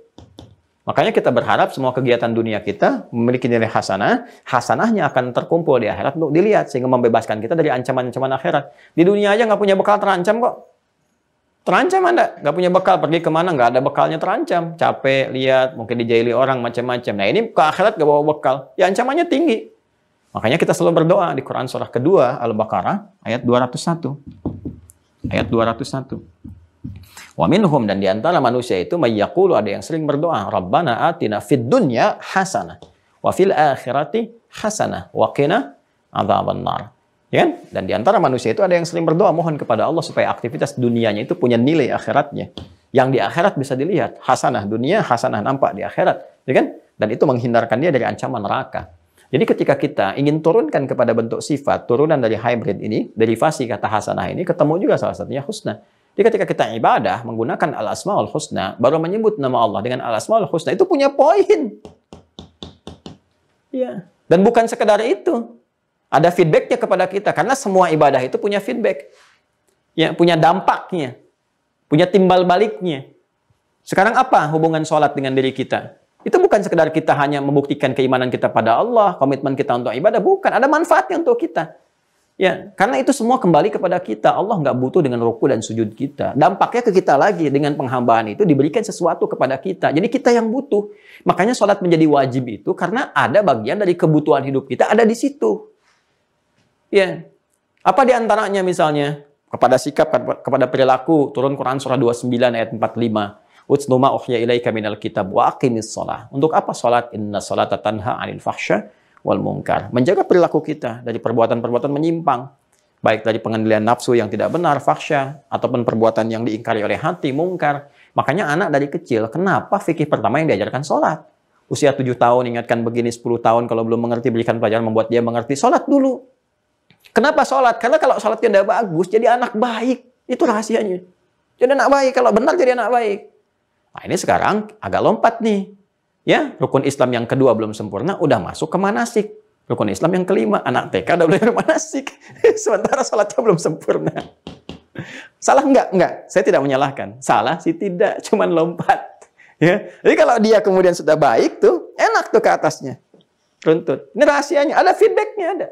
Ya, salat itu peningkatan takwa. Karena itu salat sering dilekatkan dengan takwa. Hudalil muttaqin. Siapa muttaqin? Alladzina yu'minuna bil ghaib wa yuqimunas shalah. Terus apa yang terjadi kalau takwanya meningkat? Wa may yattaqillaha yaj'al lahu makhraja wa yarzuqhu min haitsu la yahtasib. Diberikan jalan keluar, solusi. Makanya semakin meningkat salat, semakin diberikan solusi. Meningkat itu apa misalnya? Apakah subuh nambah jadi 3? Bukan begitu. Ya, tambah. Kalau meningkat itu yang fardu tambah dengan sunnah. Misal, barusan malam kita tahajud. Tahajud itu kalau dikerjakan sama dengan kita lembur dapat tambahan. Apa bonusnya? Allah tambah lagi. Quran surah ke-17 ayat 79 sampai 81. Wa minal laili fatahajjad bihi nafilatan lak. Dari sebagian malam bangun tahajud walaupun cuma sunnah sifatnya, tapi asa ayyab'atsaka rabbuka maqaman mahmuda. Allah akan bimbing kau ke tempat yang terbaik, posisi yang bagus dalam pekerjaan, dalam aktivitas. Ya. Kemudian apa? Wa qur rabbi adkhilni mudkhala sidqin. Dibimbing awal pekerjaan itu dengan bimbingan yang benar. Masuk kuliah nggak perlu nyogok, masuk pekerjaan nggak perlu nyogok, dan sebagainya. Wa akhrijni mukhraja sidqin, diberi jalan keluar, solusi kalau ada persoalan. Wa ja'alni min ladunka sultanan nasira, ditolong kalau sedang punya masalah, ditolong oleh Allah. Itu kalau benar dikerjakan, feedbacknya ada. Nah ini pun sama, apa feedbacknya dari Al-Asma'ul Husna? Kepada kita dampaknya. Langsung disebutkan oleh Allah dengan nama-namanya itu sesuai dengan kebutuhan kita. Itu prakteknya. Itu prakteknya. Makanya sangat menempat sekali. Sangat menempat. Kenapa dalam takbir kita mengucapkan Allahu Akbar dalam sholat? Ya kan? Sementara nanti di tempat-tempat lain ditunjukkan oleh Allah bagaimana cara meminta. Ternyata, teman-teman sekalian, ini bukan sekedar nama yang dibentangkan. 99 nama kurang lebih yang disampaikan kepada kita dengan sempurna. Disebut dengan Al-Asma'ul Husna. Tapi di balik itu, pertama ada nilai ibadah. Yang kedua ada feedback kembali kepada kita sesuai dengan nama yang melekat di dalamnya. Contoh. Ya. Perhatikan baik-baik teman-teman sekalian. Di antara nama-nama Allah itu kan kalau kita menghafal Allahur Rahmanur Rahimul Malikil Quddus Salam dan sebagainya gitu kan. Yuk kita ambil beberapa. Nanti kita turunkan detailnya. Dan termasuk hadis-hadisnya. Misal Ar-Razzaq, Al-Alim, Al-Wahhab misalnya kan. Dan seterusnya. Kita ambil aja beberapa. Ya. Walillahil asma'ul husna fad'uhu biha. Allah memiliki nama-nama yang terindah, terbaik sesuai dengan kebutuhan kita. Dan kalau engkau panggil, silahkan panggil Allah. Sesuai dengan asas kebutuhanmu. Engkau ibadah, dapat pahala, ada feedbacknya. Bagaimana memanggilnya? Lihat sini. Quran surah 17 ayat 110. Qulid Allah. Kalau engkau nggak tahu nama-nama spesifik sesuai kebutuhan, jadi Al-Asma'ul Husna itu bukan sekedar nama terindah, tapi nama yang dibentangkan oleh Allah dengan kemuliaan sifatnya untuk menyelesaikan semua kebutuhan manusia. Jadi semua kebutuhan hidup kita itu Allahu Akbar. Dibentangkan oleh Allah nama-namanya sesuai dengan kebutuhan kita. Jadi semua nama Allah yang mulia itu sesungguhnya adalah solusi dari semua kebutuhan kita. Manggilnya ya dengan nama itu. Dibentangkan oleh Allah. Kalau nggak tahu nama spesifik sesuai kebutuhan kita, sebut Allah, kulit Allah. Sudah, itu puncaknya. Allah. Ya, makanya kan ini fitrah dalam diri kita. Ya, butuh rezeki, ya Allah, mohon berikan rezeki kepadaku. Ya kan? Mau belajar besok mau ujian, ya Allah, berikan tambahan pengetahuan kepadaku. Mau didik anak, ya Allah, berikan aku kekuatan untuk mendidik anak-anakku. Ya kan? Bertobat karena banyak salah, ya Allah, aku banyak salah, tobat kepadamu. Itu puncaknya kan? Ya. Kemudian yang kedua, kalau Anda misalnya ingin yang singkat lagi, pengen tahu misalnya, ya Allah, saya ingin spesifik, ingin minta juga, ya Allah, yang mencakup semua rahmat kasih-Mu. Ya, selain nama yang mulia ini, ya Allah, apalagi kulit Ar-Rahman. Kulit Allah awid Ar-Rahman. Sebut nama Allah atau Ar-Rahman. Rahman itu kan puncak pemberian kasih yang sangat luas yang diberikan pada secara umum saat di dunia. Di akhiratnya nanti ada Rahim. Ya, dari kata rahmah asalnya. Rahman, Rahim. Kita katakan ya Rahman, Rahman ya Rahman. Itu kan ya Rahman ya Rahman, alimni ya Rahman ya Allah, ajarkan aku pengetahuan yang maha berkasih, sayangi aku ya Allah, dengan kau turunkan rizkimu, dengan rahmatmu dan sebagainya. Minta ya Allah ya Rahman, ya Allah ya Rahman, boleh. Tapi ayyam tad'u, kalau engkau kapanpun mau minta, ingin kau spesifik minta sesuai dengan hajatmu, tidak ingin menyebut yang umum, falahul asma'ul husna. Sebut, cari nama-nama yang terbaik sesuai dengan kebutuhanmu. Contoh, Anda punya masalah dalam rezeki, sebut ya Allah, ya Rahman, ya Razzaq. Ya Allah, pemilik Al-Asma'ul Husna, yang memiliki rezeki, yang dengan namanya engkau katakan ya Razzaq, yang memiliki semua pintu-pintu rezeki, yang memiliki semua ya Allah terkait dengan rezeki. Engkau yang punya kasih dengan sifat Rahman-Mu. Engkau satu-satunya Tuhan yang aku yakini. Engkau yang aku sembah ya Allah. Aku memohon kepadamu ya Rabb, lancarkan rezekiku untuk aku bisa beribadah kepadamu. Ini fikih yang ketiga. Karena Al-Asma'ul Husna itu diikat dengan kewajiban ibadah. Diikat dengan kewajiban ibadah. Jadi nanti di fikih doa, kalau cepat doa mau dikabulkan, arahkan juga doa itu ke kepentingan ibadah. Jangan asal minta. Kalau cuma minta, yang belum beriman pun minta juga. Ya, makanya kalau mau cepat arahkan ibadah. Mau kemana nih arahnya? Ya, saya ambil contoh, misalnya saya berikan contoh, ya Allah, selama ini aku telah berusaha untuk sholat, ya Allah. Ini bahasa yang halus sekali. Karena nanti di fikih doa itu ada meminta dengan kalimat halus. Nanti kita belajar, insya Allah. Ya Allah, Kau telah berikan aku kesempatan untuk menyembahmu lewat sholat. Aku bersyukur, ya Allah. Terima kasih. Ya, terima kasih memberi kekuatan kepadaku untuk masih sholat. Untuk memaksimalkan sholat-sholat sunnah. Alhamdulillah, ya Allah. Namun, ya Allah, sampai sekarang aku belum bisa merasakan nikmatnya ibadah lewat harta. Anugerahkan kepadaku ya Allah kemampuan untuk berzakat walaupun hanya 25 juta saja ya Allah selama hidup untuk berzakat ya Allah. Jadi untuk ibadah tuh minta zakat 25 juta, zakat kan 2,5%. Berarti kalau minta 25 juta minta 1 miliar kan? Bisa ngitung nggak? Zakat kan 2,5%. Ya kan? Kalau Anda minta zakat 25 juta, artinya Anda minta harta berapa? 1 miliar. Tapi itu kepentingan ibadah. Biasanya cepat kalau begitu. Kalau nggak percaya praktekin aja. Tapi untuk ibadah, tapi harus konsisten. Dan itu akan diikat jadi perjanjian. Kalau nggak dikerjakan bermasalah. Akan ditanya tuh dari mana dapatnya tuh, kemana dikeluarkan. Dapatnya halal, dikeluarkannya ngelanggar komitmen jadi bermasalah. Ya, katanya buat zakat mal. Kok jadi ke mall? Ya masalah tuh. Ya. Jelas ya? Jadi arahan itu sempurna sekali. Jadi minta nama dengan nama Razak. Itu mempercepat pengabulan doa. Ya, saya ambil contoh lagi misalnya. Kalau situasinya kita dihadapkan pada situasi yang serba mustahil. Ya, dalam pandangan manusia. Ini udah nggak mungkin, udah nggak bisa dan sebagainya. Maka cari nama Allah di Al-Asmaul Husna yang sifatnya memberi tanpa batas. Yang nggak punya batasan kemustahilan. Nggak ada yang mustahil bagi Allah. Apa diantaranya misalnya? Wahhab. Memberi tanpa batas. Ini yang digunakan Nabi Zakaria alaihissalam ketika memohon kepada Allah supaya punya keturunan. Karena secara medis dan klinis divonis tidak mungkin punya keturunan. Mohon maaf, sudah sepuh, istrinya divonis monofos dan mandul. Ya kan? Apa yang dikatakan oleh beliau? Direkam di Quran surah ketiga Ali Imran ayat 38. Ya, paling kanan sebelah atas di mushaf standar. Ya. Hunalika da'a Zakaria rabbah qala rabbi habli bil ladunka dzurriyyatan thayyibah innaka sami'ud du'a. Ya, perhatikan. Dan di mihrab itulah mihrabnya Maryam, Nabi Zakaria berdoa bermohon kepada Allah. Qala rabbi habli. Habla itu fi'il amr li talab. Ya, kalimat permintaan yang mendesak kepada Allah, memohon dengan sangat. Ya. Apa yang disebutkan? Rabbi, Rabb sifat rububiyahnya, itu disebut dengan sifat fitrahnya yang berjanji memberikan kebutuhan sepanjang dibutuhkan. Lalu disebutkan hab dari sifat wahab. Habli, memohon, ya Allah, yang Rabbku yang berjanji akan mengabulkan ketika aku berdoa. Memberikan kebutuhan ketika aku meminta. Engkau memiliki nama yang indah, pemberi tanpa batas. Mereka mengatakan, aku punya batasan, ya Allah. Mereka mengatakan, istriku terbatas sehingga kami divonis tidak punya keturunan, ya Allah. Maka ketika mereka katakan, kami punya batas, kami memohon kepadamu yang tidak punya batasan. Anugerahkan kami keturunan dari ketetapanmu saja, ya Allah. Sungguh engkau maha mendengar doa kami. Innaka sami'ud du'a. Ya Allah, kalau pada yang pemberi tanpa batas dan maha mendengar doa belum terkabul juga, lantas mohon berikan petunjuk kepada kami. Dengan cara apa lagi kami harus memohon? Apa yang terjadi? Cepat, tanpa jeda. Ayat 39-nya. Fanadathul malaikatu wa huwa qa'imun yusalli fil mihrab annallaha yubashshiruka bi Yahya. Tiba turun malaikat mengabarkan kepada beliau, dikabulkan doanya. Kamu akan punya anak, namanya langsung diberikan oleh Allah Yahya. Ya, yang bergerak, berkehidupan, yang baik, hidup. Yang mustahil kata manusia lahir dari rahim perempuan yang monopos dan mandul, bayi yang hidup kata Allah nggak ada yang mustahil. Yahya hidup dia. Bergerak. Nih. Jadi cari kesesuaiannya.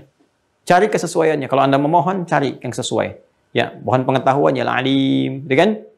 Ya, mohon kesabaran ya sabar. Mohon perlindungan ya jabbar, ya kan? Ya, mohon semua perhatian misalnya ya muhit dan sebagainya. Terus kita minta 99 itu sesuai dengan kebutuhan kita. Itu indahnya. Dan akumulasi dari ini semua kita bawa dalam sholat. Makanya para nabi itu minta dalam sholat. Nama-nama ini yang terbaik itu dihadirkan dalam sholat. Ada nanti cara-caranya. Ada yang sudah nggak bisa dirobah-robah, gitu kan? Nggak bisa dirobah-robah. Seperti itu kita bacaannya. Bacaan sujud, ruku nggak usah dirobah lagi. Ada bacaan-bacaan tertentu yang diajarkan Nabi dalam sujud berpanjang. Apa yang dibaca dalam panjang itu? Ada yang kita bisa hadirkan dalam hati, nggak perlu diungkapkan, ada. Nanti fikihnya masuk saat masuk ke bab yang kedua di syariat. Ya, bab syariat itu kan nanti rukun Islam kan masuk bab syariat. Pertama akidah kan? Ya kan? Kalimat tauhid la ilaha illallah, syahadu la ilaha illallah, syahadu anna muhammadar rasulullah, ini yang kita bahas. Setelah itu kan salat, setelah salat zakat, setelah zakat puasa, setelah puasa haji. Itu yang pokok keislaman kita. Nah, sekarang kita baru di syahadat. Syahadat cabangnya ada 6. Iman ini baru bahas kita 1, masih ada 5. Jadi sabar. Ya, sabar. Masih panjang kita insya Allah. Mudah-mudahan sampai kiamat kurang 2 hari masih bisa kita bahas. Kalau masih ada umur ya. Nah, insya Allah kalau saya pun ya meninggal misalnya nanti insya Allah murid-murid saya yang belajar yang serius ya. Ada yang di Madinah, di Ummul Qura, di Al-Azhar, nanti kalian pulang-pulang tuh gantikan tuh. Ini sudah kita jadikan wakaf nih untuk umat Islam. Saya tidak memiliki ya. Ini media sampai papan tulis apa ini bukan punya saya nih. Walaupun orang hibahkan misalnya untuk saya, biasanya saya jadikan untuk umat. Pasangin, tapi dikelola oleh Quantum Akhyar Institute. Akhyar itu percepatan jadi baik gitu kan. Kita pengen semua orang baik, karena baik, soleh itu hak semua kita. Tinggal kita kewajiban bersinergi untuk membimbing kita jadi baik. Ya, jadi mudah-mudahan ketika meninggal, ya, saya bisa katakan, ya Allah, saya sudah sampaikan. Ya, semua alat juga saya gunakan, saya wariskan kembali, Kau Maha Tahu. Saya mengajar demikian, saya nulis sendiri, saya ngapus sendiri, saya sampaikan sendiri, gitu kan. Jika dengan semua itu ada hambamu yang belum yakin, ya saya memohon, ya Allah, mereka tetap hambamu. Ya kan? Nah, dan kita saling mendoakan untuk itu. Nah, ini teman-teman sekalian. Ya, jadi ini rahasianya. Ketika kita belajar Al-Asmaul Husna. Makanya nanti Al-Asmaul Husna itu sangat dasar. Ya, saya ini belajar kitab ini, Al-Aqaid Al-Islamiyah, teman-teman sekalian. Di Tripoli ya, di Libya ini salah satunya. Ini pertama belajar nih. Ya, dulu pengajarnya Dr. Hadi Nuwaisiri Ahmad. Ya, musajil kuliah Dr. Hadi Nuwaisiri Ahmad. Ya, ini sangat luar biasa tuh. Ya, khutbah juga yang kalau dia khutbah itu tersentuh gitu suara orang-orang dan sebagainya. Nah, ini cara mengajarnya yang pertama kali ya, setelah diterangkan ini semua, nah, kita menghafal itu Al-Asmaul Husna dengan hadis-hadisnya. Ini ada hadisnya nih. Jadi kalau kita belajar di kitab ini nanti disebutkan juga hadisnya, kelompoknya apa, manfaatnya apa. Nanti kita akan lihat di antara Al-Asmaul Husna itu nama-nama apa yang paling cepat ketika kita memohon langsung dikabulkan. Ada. Itu ada hadis-hadisnya. Kita akan pelajari ke sana. Ya, saya kalau menjawab ujian soal akidah itu, kita masuk bab akidah nih. Kita ujian. Soalnya nggak banyak. Paling-paling 3. Tapi sebelum menjawab soal itu, wajib bagi kami menuliskan Al-Asmaul Husna 99 dengan maknanya, dengan dalil hadisnya. Jawab dulu itu tuh. Al-Asmaul Husna, Allah, kan Rahman Ar-Rahim. Allah itu maknanya apa? Ini apa? Setelah itu selesai, hadisnya apa? Ini di Al-Asmaul Husna itu dibagi nanti. Ada yang terkait dengan ketuhanan, aspeknya apa nih? Ada yang terkait dengan perhatian rububiyah dan sebagainya. Ada sifatnya dan ada permohonan. Hadisnya apa? Dibagi 4 kelompok bagian. Hadisnya tampilkan. Setelah jawab itu, baru boleh jawab pertanyaan 3 itu. Pertanyaannya mungkin yang 3 itu cuma 1 lembar gitu. Ya. Tapi yang Asmaul Husna dengan hadis apa itu bisa 9 lembar sendiri. Jadi kalau 1 mata kuliah itu selesai, ini teman-teman sekalian, itu bengkak nih tangan saya. Ini hampir mirip jempol kalau udah mata kuliah itu tuh. Selesai begini. Jadi perjuangan saya untuk dapatkan dan mengajar Anda sampai ini bengkak kayak jempol. Anda sekarang tinggal dengar aja. Terus Anda nggak mau ngamalin juga gitu kan, dengan cara apa lagi saya mesti mengajar. Ya. Jadi ini ada sesuatu yang sangat indah kalau kita praktekkan, itu luar biasa. Saya beri contoh misalnya kan. Nanti di sini akan disampaikan satu hadis, teman-teman sekalian. Yang kalau kita bacakan itu, kalau kita ketahui, atau saya bacakanlah dari hafalan saja. Ya. Jadi satu kali Nabi SAW, teman-teman sekalian, itu mendengar salah seorang dari sahabatnya. Saya kisahkan dulu latar belakangnya. Di sini nggak disebutkan latar belakangnya. Kalau kita cari di kitab lain, kita akan temukan. Jadi Nabi SAW sedang mendengar salah seorang sahabat berdoa kepada Allah. Ya, apa yang dia katakan? Perhatikan, dia menyebutkan puncak Al-Asmaul Husna yang terkait dengan aspek yang pertama, ketauhidan. Jadi Al-Asmaul Husna itu dibagi-bagi nanti. Ada aspek yang tauhid, ilahiyat, kan? Ada rububiyat dan sebagainya. Nanti kita akan petakan itu. Dia sebut minta kepada Allah dengan aspek yang tertinggi, yang tauhid, yang terkumpul di surat Al-Ikhlas. Ya, apa yang dia katakan? Perhatikan kalimatnya. Dia memohon kepada Allah. Allahumma yal ahadis samad. Yalladzi lam yalid wa lam yulad wa lam yakul lahu kufuwan ahad. Allahumma inni as'aluka an taghfirali.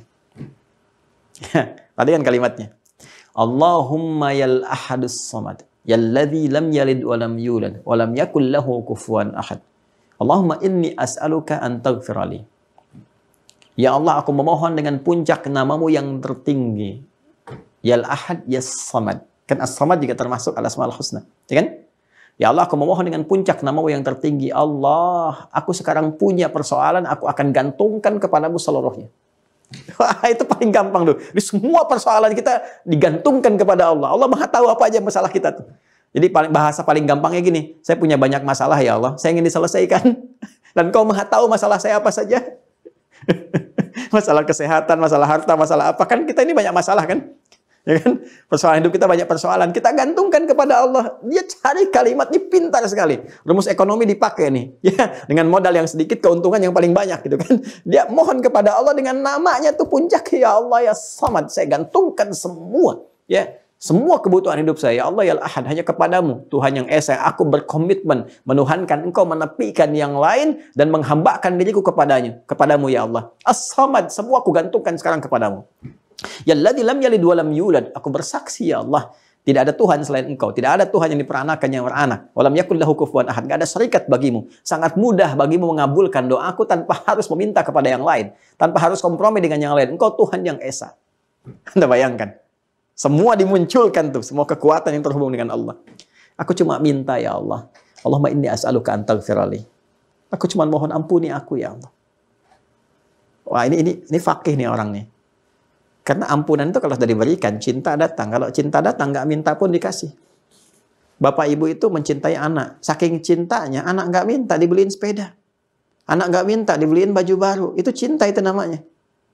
Ada perhatian yang sangat dalam. Allah cinta kepada hamba, apalagi ibu punya rahim. Allah punya sifatnya. Anda aja yang diberikan kecil begitu, perhatian begitu dalam. Sampai disayang-sayang, bering kanan, bering kiri, sulit, ya kan? Berani kemudian berkorban dengan kalian. Agar apa? Agar memberikan cinta kepada yang dikandung. Makanya dalam salah satu akhlak ini agak dalam ya, agak di ilmu hikmah itu salah satunya kenapa bayi menangis ketika lahir bukan hanya sekedar menunjukkan tanda kehidupan. Ini di ilmu hikmah ya, bacanya agak dalam, bukan referensi buku-buku biasa. Bukan sekedar dia menghadirkan tanda kehidupan dengan menangis secara fisikal, tidak, tapi dia juga memohon untuk mendapatkan kenikmatan yang sama, kenyamanan seperti dia berada dalam rahimnya. Ya, dalam rahim ibundanya. Allah tuh sifatnya rahim, memberikan perhatiannya sangat dalam, cintanya tinggi. Makanya orang ingin mendapatkan cinta Allah, salah satu jalannya apa? Kalau tidak mengikuti petunjuk Rasulullah, dia rajin beristighfar. Itu di Quran surah ketiga, Ali Imran ayat 31. Qul in kuntum tuhibbunallaha fattabi'uni yuhibbukumullah wa yaghfir lakum dzunubakum. Cinta pada Allah itu diikat dengan dua bagian. Cinta itu di tengah-tengah nih. Sini ikuti petunjuk Rasulullah, fattabi'uni, sini wa yaghfir lakum dzunubakum. Banyak istighfar, mengampuni dosa. Jadi orang ini pengen minta kepada Allah ampuni dosanya. Kalau sudah diampuni dosa, cinta itu lahir. Kalau sudah cinta lahir, apapun selesai masalah. Udah, tuntas. Selesai masalah. Ya, coba silahkan cek deh. Persoalan itu tuntas, selesai. Sudah. Nah, tapi yang menarik apa? Komennya. Ya, komennya. Dan komen itu nggak mungkin muncul. Ya, yang positif ya. Komen positif nggak mungkin muncul kecuali ada like sebelumnya. Ya, makanya ada like, komen, dan share kan. Nanti di-share kepada kita. Sekarang tugas saya men-share. Ya, Nabi menyukai itu, like. Kemudian dikomen oleh Nabi.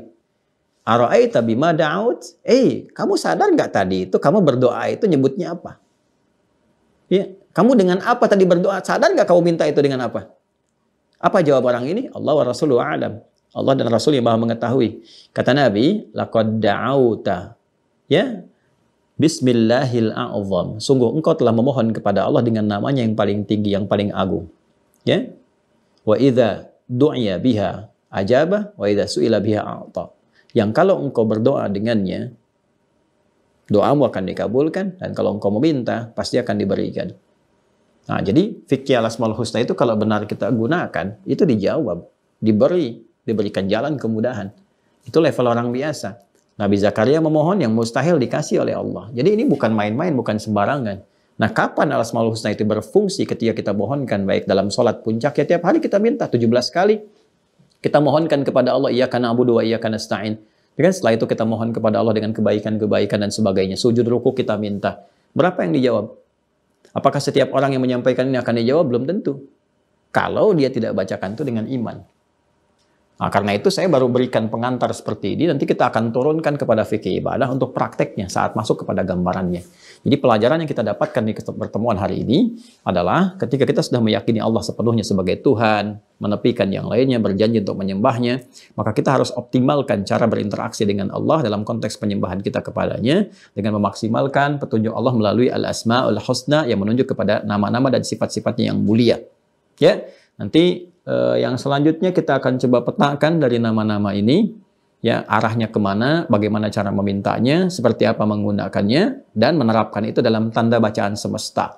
Karena nanti kalau kita lihat alam dan sebagainya, al-asmaul husna itu kalau sudah jadi cahaya dalam diri kita akan membimbing kita untuk mendekat kepada Allah. Ini yang dimaksudkan di Quran surah Fusilat, surah 41, ayat 53 itu. Sanurihim ayatina fil afaq wa fi anfusihim hatta yatabayyana lahum annahul haq. Surah Fusilat, surah 41, ayat 53. Kami akan tampakkan tanda-tanda kebesaran kami ya kan, di alam semesta, bahkan pada diri mereka sendiri, diri manusia, kita sendiri itu ada tanda-tanda kebesaran Allah. Hatta yatabayyana lahum annahu al-haq, sampai mereka menyadari bahwa semua yang disampaikan dalam Al-Qur'an itu adalah hak, kebenaran yang mutlak, absolut. Ya kan? Nanti ada tanda lagi di alam semesta. Quran surah ketiga Al-Imran ayat 190. Inna fi khalqis samawati wal ardi wa ikhtilafil laili wan nahari la ayatil liulil albab. Nah, sampai kita masuk ke dalam predikat ulul albab.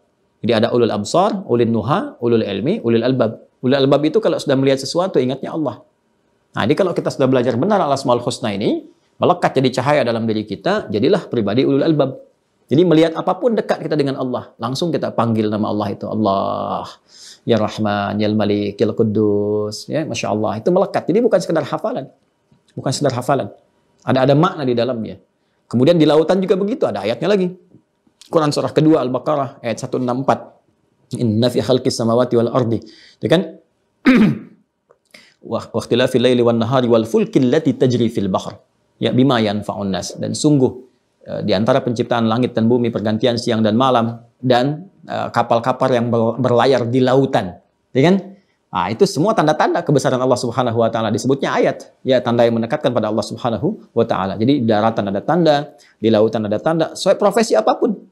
Anda sedang offshore di minyak misalnya kan, ke lautan, nah, nanti ketemu di surat At-Tur, wal bahril masjur, ya kan? Nah, dan di antara lautan itu ada yang berpotensi mengandung api, ya, api bisa dicek. Tadi kan kandungannya ada minyak di dalamnya.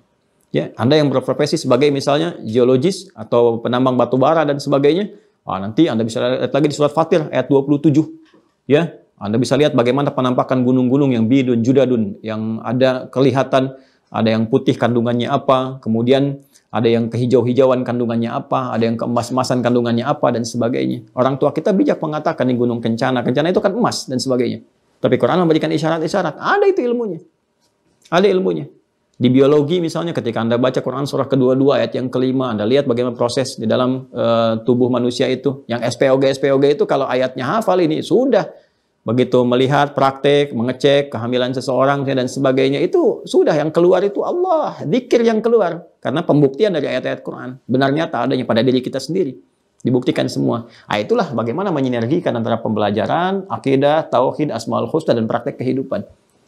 Nah, jadi kita sampai di sini dulu, teman-teman sekalian. Nanti pembahasan berikutnya adalah tentang klasifikasi asmaul husna dan prakteknya dalam kehidupan. Ini diklasifikasikan kepada berapa bagian sehingga mudah menggunakannya, ya. Dan harus paham, ya. Misalnya kita minta sabar, sabar itu pasangannya ujian, pasangannya masalah. Jadi kalau Anda minta semakin sabar, minta banyak masalah. Jadi harus mengerti itu caranya bagaimana mintanya. Jadi pasangannya seperti apa, ya, sehingga pas dipraktekannya, ya. Bukan bermaksud mengajarkan, ya, hanya menerangkan kembali apa yang guru kami sampaikan, dan itu efektif gitu. Karena sesuai dengan petunjuk yang telah dikaji. Kita akan bahas kembali lanjutan dari ini. Setelah itu kita bahas, kemudian masuk ke madzahir wujudillahi fil kaun, ya, membaca tanda terang benderang tentang keesaan Allah di alam semesta sehingga menghadirkan kekuatan iman pada diri kita dan selalu mendekat kepada Allah. Nanti tuntas itu pembahasannya, bukan tuntas rukun iman yang pertama. Ya, setelah itu baru kita kenali malaikat apa saja, tugasnya apa saja dan sebagainya. Harus kenal malaikat, kalau nggak kenal repot nanti, ya. Bagaimana pandangan? Dan ini lawannya setan, baru masuk fikih setan dan sebagainya. Demikian teman-teman sekalian, terima kasih. Semoga Allah memaafkan dan menyayangi kita semua. Allahumma taqabbal minna innaka antas samiul alim wa tub alaina innaka antat tawwabur rahim. Rabbana atina fid dunya hasanah wa fil akhirati hasanah wa qina adzabannar.